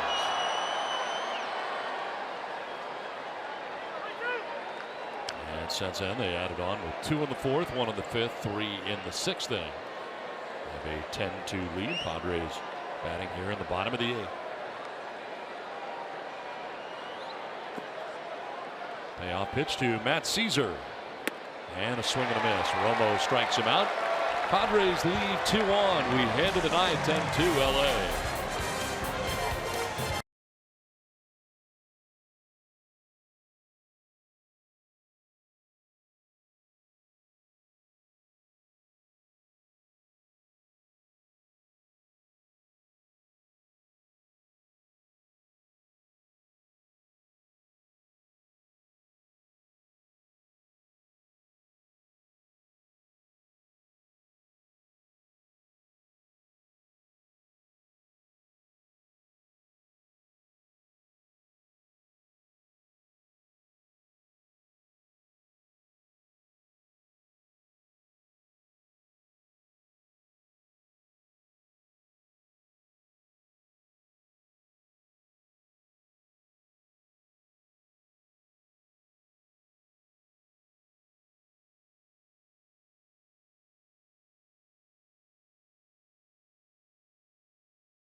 To start the game, and it is Austin Barnes, the catcher, at a grand slam in the first inning.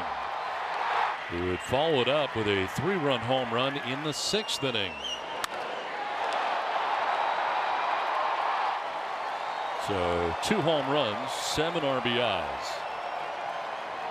Grand slam, 3-run shot, big night for Barnes, and the Dodgers enjoy a 10-2 lead as we head to the top of the 9th inning.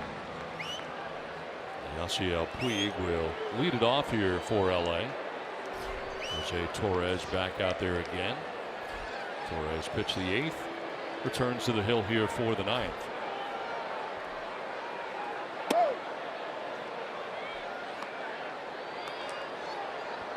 Puig tonight has grounded out to short, bounced into a 6-4-3 double play, walked and popped out. Half-heartedly went around there, kind of changed his mind in the middle.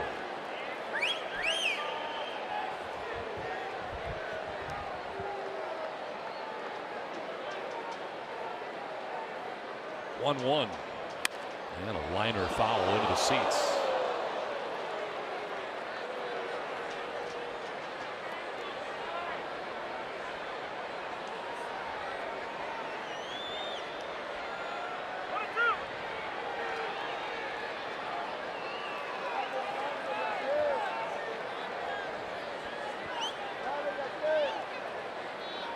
Peterson, part of the double switch, waits on deck here. He'll bat second in the 9th. 1-2. Bouncing in, 2-2.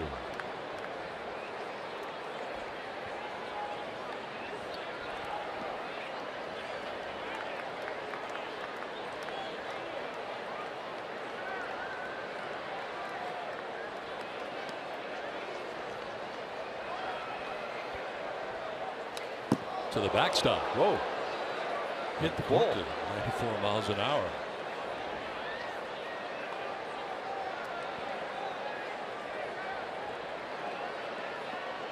Three pitches for Torres since coming into this game in the 8th.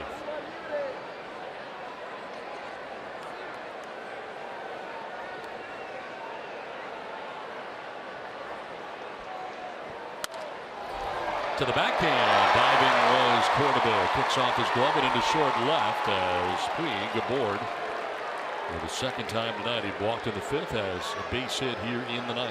That was a really nice effort by Allen at shortstop.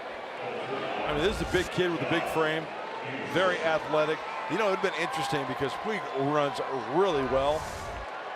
I'll be honest with you, I was watching the play, the ball. I was not watching Puig out of the box. It'd been interesting to see if he catches that one cleanly and comes up with it. So lead runner on for the Dodgers here in the 9th inning. Brings up Jock Peterson batting for the first time.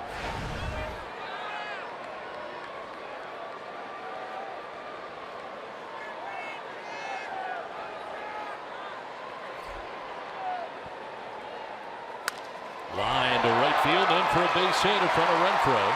Puig will take second base, and the first 2 Dodgers have reached here in the 9th inning. Singles for Puig and down for Jock Peterson.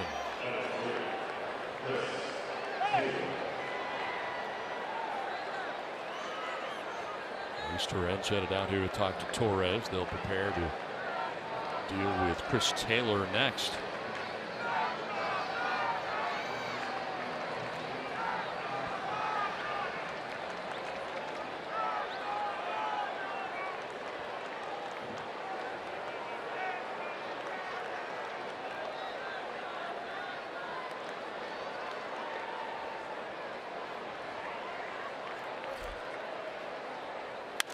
On the ground, foul. I got to be honest with you, I love the stirrups on Chris Taylor. And the pants, that's old school right there.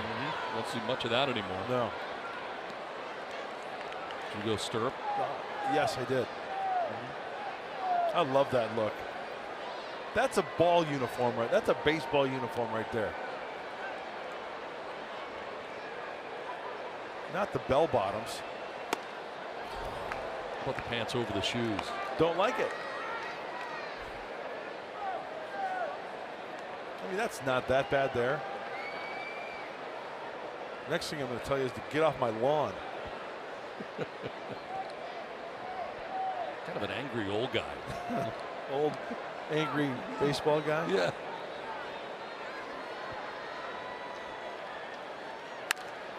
Grounded foul outside of third. Singles for Puig and Peterson to open up the 9th inning.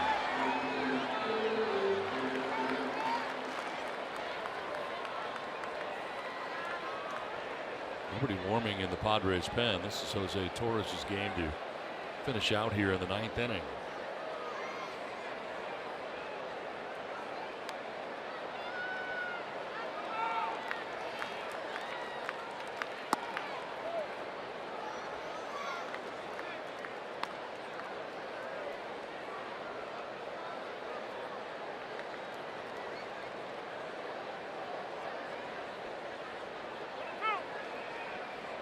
Richards started this game 4 1/3, 9 hits, 7 runs, walked 4, struck out 3. Seen Valdez, Maton, and now Torres in relief.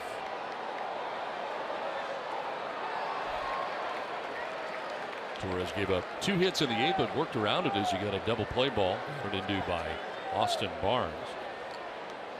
And looking for a double play ball right here, the first 2 reaching in the 9th inning. Ahead 1-2 of Chris Taylor. Yes, he did. Well, check, yeah, he did. Rung up by Jim Wolf and Mark Grant. 1 out in the 9th. A strikeout for Torres since coming into the game.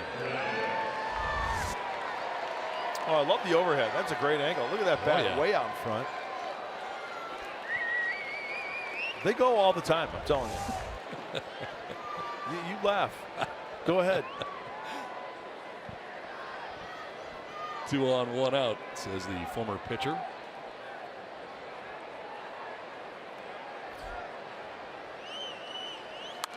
Were you the type yelling that to the umpire as soon as you saw a guy check his swing? Absolutely. You yell, yeah, he did. Yell it out. Yeah. Did it find that it helped you with the results by yelling? I mean, you don't know, but I'd rather do it than not do it.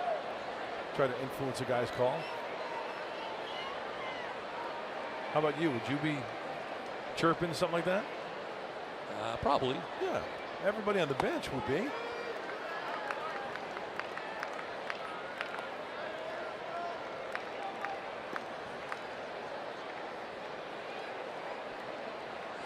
Kike Hernandez. A single in the 2nd, a walk in the 4th inning. I don't think players bench jockey like they used to back in the old days. Not as much chirping goes on. Yeah.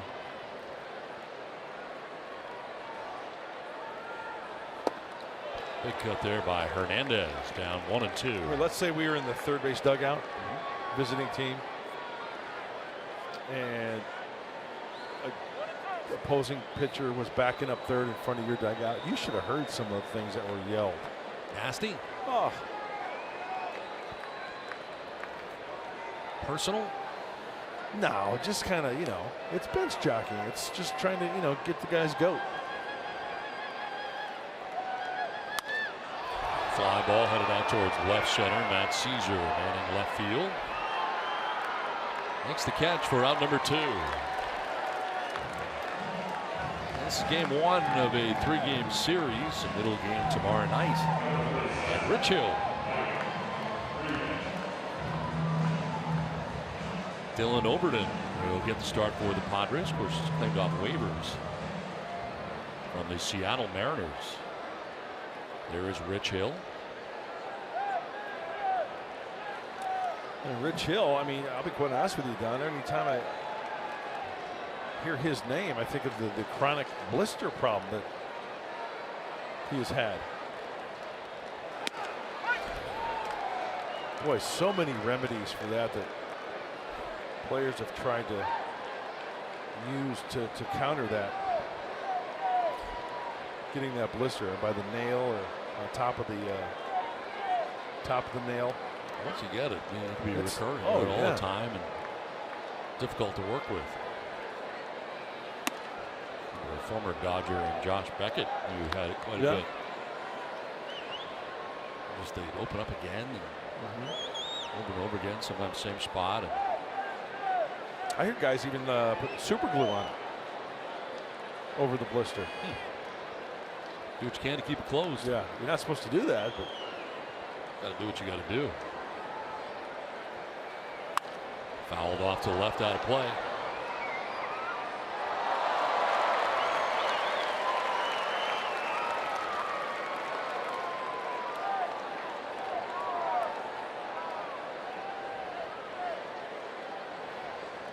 Bellinger on deck. Freeman batting here with 2 down in the inning. Runners at first and second. Big night tonight for Barnes. Swing and a miss, and Torres able to strike out Freeman to end the inning. Strands 2, but the Dodgers have a 10-2 lead.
Over the Padres, we head to the bottom of the 9th inning.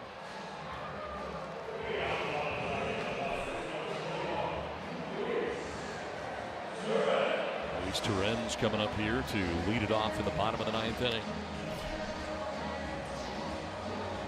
Torrens came in defensively in the 7th inning, batted for the first time and flied out to left field. Or Sergio Romo, who's back on the mound here for the Dodgers.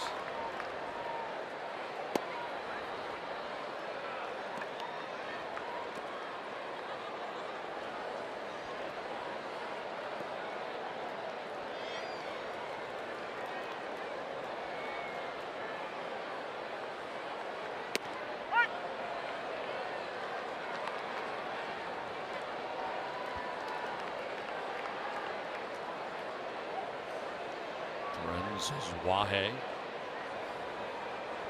And Cordoba scheduled to bat here in the inning. Swing and a miss, and it's 1-2. Romo came into the game with 2 outs in the 8th, gave up a double to Renfroe. Walked Spangenberg before he was able to strike out Matt Caesar and end the 8th. Now back out there for the 9th.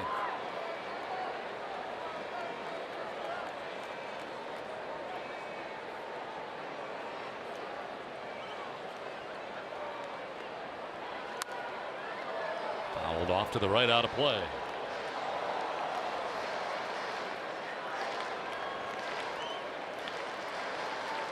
Stay tuned for the postgame show. Padres Live. Mike Pomerantz, Tony Gwynn Jr. Going to get sound from both managers. A lot going on tonight, especially in the first inning. Talk about that and other games throughout baseball.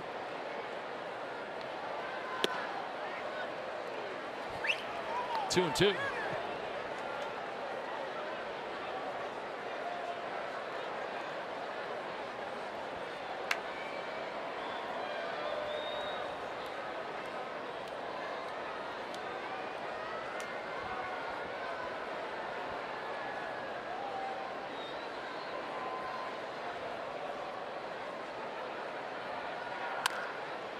Ground down the third baseline, foul. After a game, you go home and like have something to eat. I try not to. Yeah. But usually munch on something. Yeah, where are you going? I'm all over it. You have a big meal, don't like you? Like 3 bowls of cereal. That's good to sleep on. It's like you're. It's kind of like an upside down day where you have some breakfast. Yeah. Right before you go to bed. Right.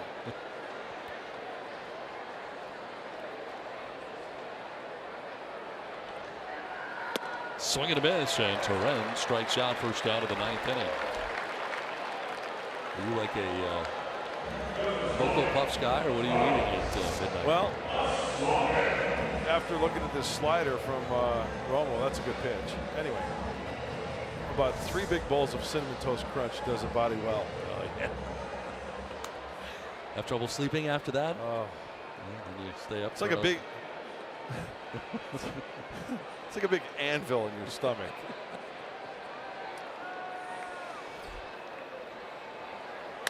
There's a grounder towards the shortstop, Kike Hernandez. As Rahe is out number 2 of the 9th. So after you have these 3 bowls of sugar, and then can't sleep until like 4 in the morning. What time do you watching eat? Netflix? Netflix till 4 generally? Yeah. Up at 7 and then just have like 12 cups of coffee the rest of the day. You're good to go. Take on the day. Tee it up. Tee it up again tomorrow. Alan Cordoba with 2 down here in the 9th.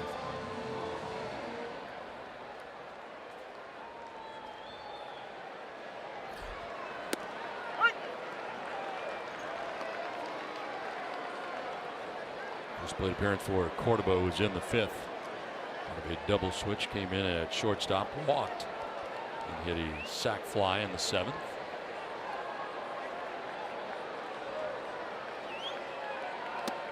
Well, this game boiled down in the first inning to 1 bad pitch, that being the grand slam. That really knocked the wind out of the sail, and also run into the buzzsaw by the name of Alex Wood.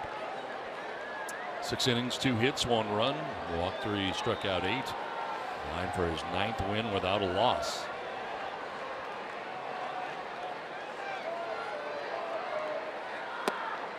Did he go? No, says Jim Wolf.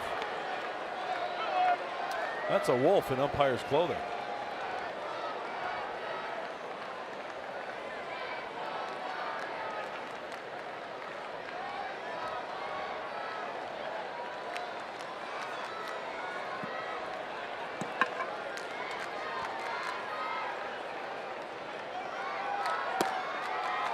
He went on that one. Nope. Oh, thank you, Jim.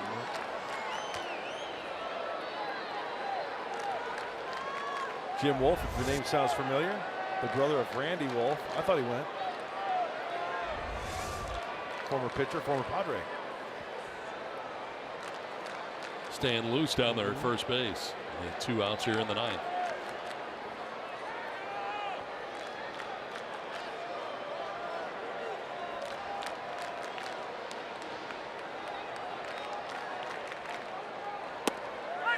Strike 2, full count.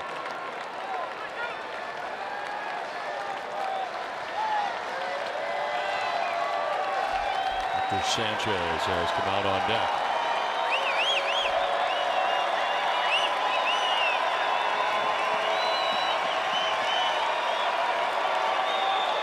Payoff pitch coming up here to Alan Cordoba. And that is ball 4. Down to first base goes Cordoba with 2 down. And Hector Sanchez will get a chance.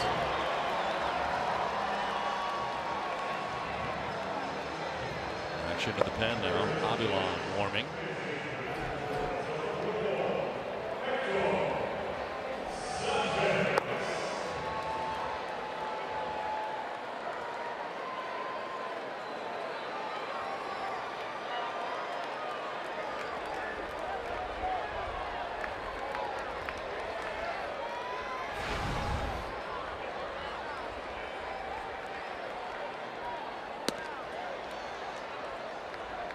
Well, I'm hoping for a 2-run shot here, because I had Jose Perella for pick the stick. Yeah, and it's in his spot. And he's batting in his spot right now, so that's my guy right there. Wow. Hector. Yeah. It's a good thing it's not about you or anything. 3rd place going into tonight's game. The 1-0. Blow it away. 2-0. Walk would be a point.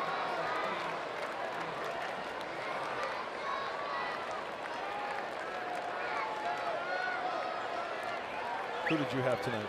I had Carlos Wahe. I think I'm even right now. Fly ball right field for Hector Sanchez. He's going back onto the track at the wall. That ball is gone. Home run for Hector Sanchez. A pinch hit home run. That's what he does.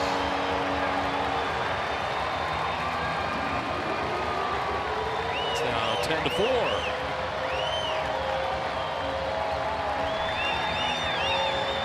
Home run, Hector. Te amo, Hector Sanchez. Cuidado, piso mojado. Two-seam fastball up, extended, on a calle. Eduardo Ortega is going nuts right now. A couple of former teammates right there, Sergio Romo and Hector Sanchez. Well, Margot now batting. 0 for 3 with a walk in the game. Good for Hector.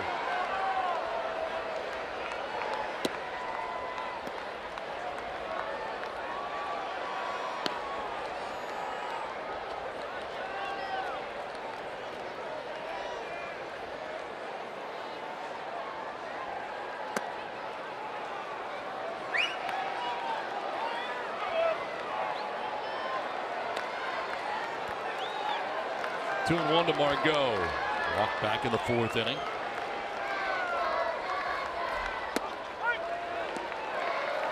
Evans up now at 2-2.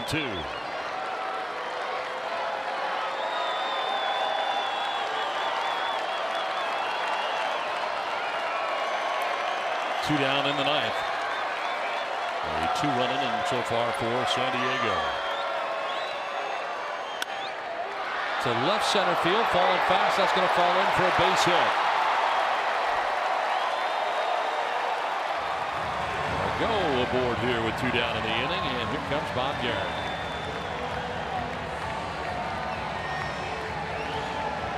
So a pitching change coming up here. It's 10-4 Dodgers in the 9th.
Two-run home run, a pinch hit 2-run home run for Hector Sanchez. And the Padres drawing a little bit closer here. Manuel Margot with a base hit. And the 4th pitcher used in the night for the Dodgers. Luis Avila now comes into the game. 33rd game. Oh, a righty sitting almost 400. And strolling up to the plate is Will Myers.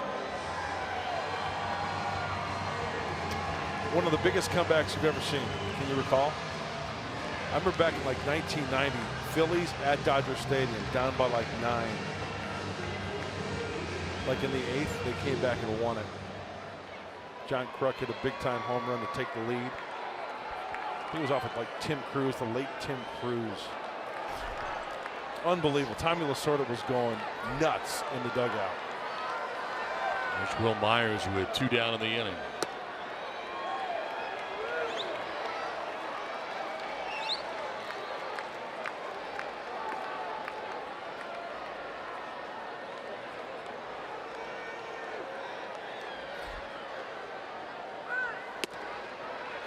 Outside, 2-0.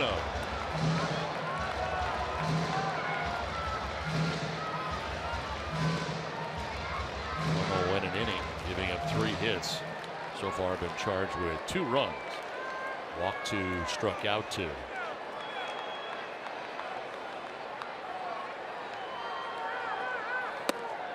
That's a strike. 2-1 down to Myers.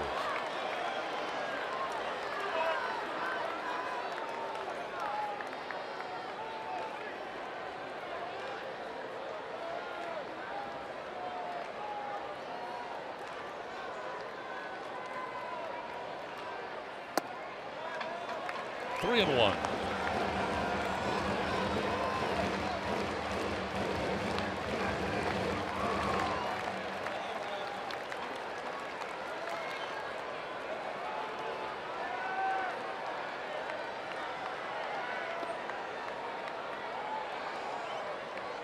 Barnes with the sign and a 3-1 pitch coming to Myers. Popped up, foul and out of play. Full count. That was very crushable.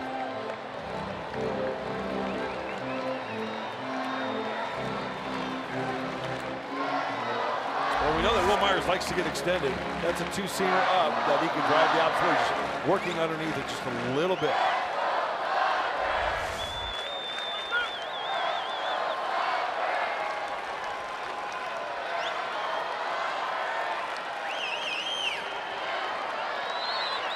Payoff pitch. Myers grounds it foul. Enough to get that. A pitch that was up, a changeup that was up. Yeah, Will Myers is saying to himself, I refuse to make the last out of this ball game.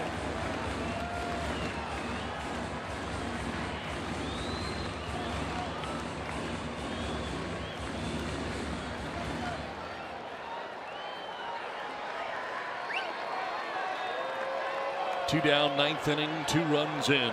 Margot at first. And a payoff pitch to Myers. Swinging a foul tip, held on to by Barnes, and that ends the ball game. Myers strikes out. Padres get 2 back, but it is 10-4 the final. Dodgers take game 1 of the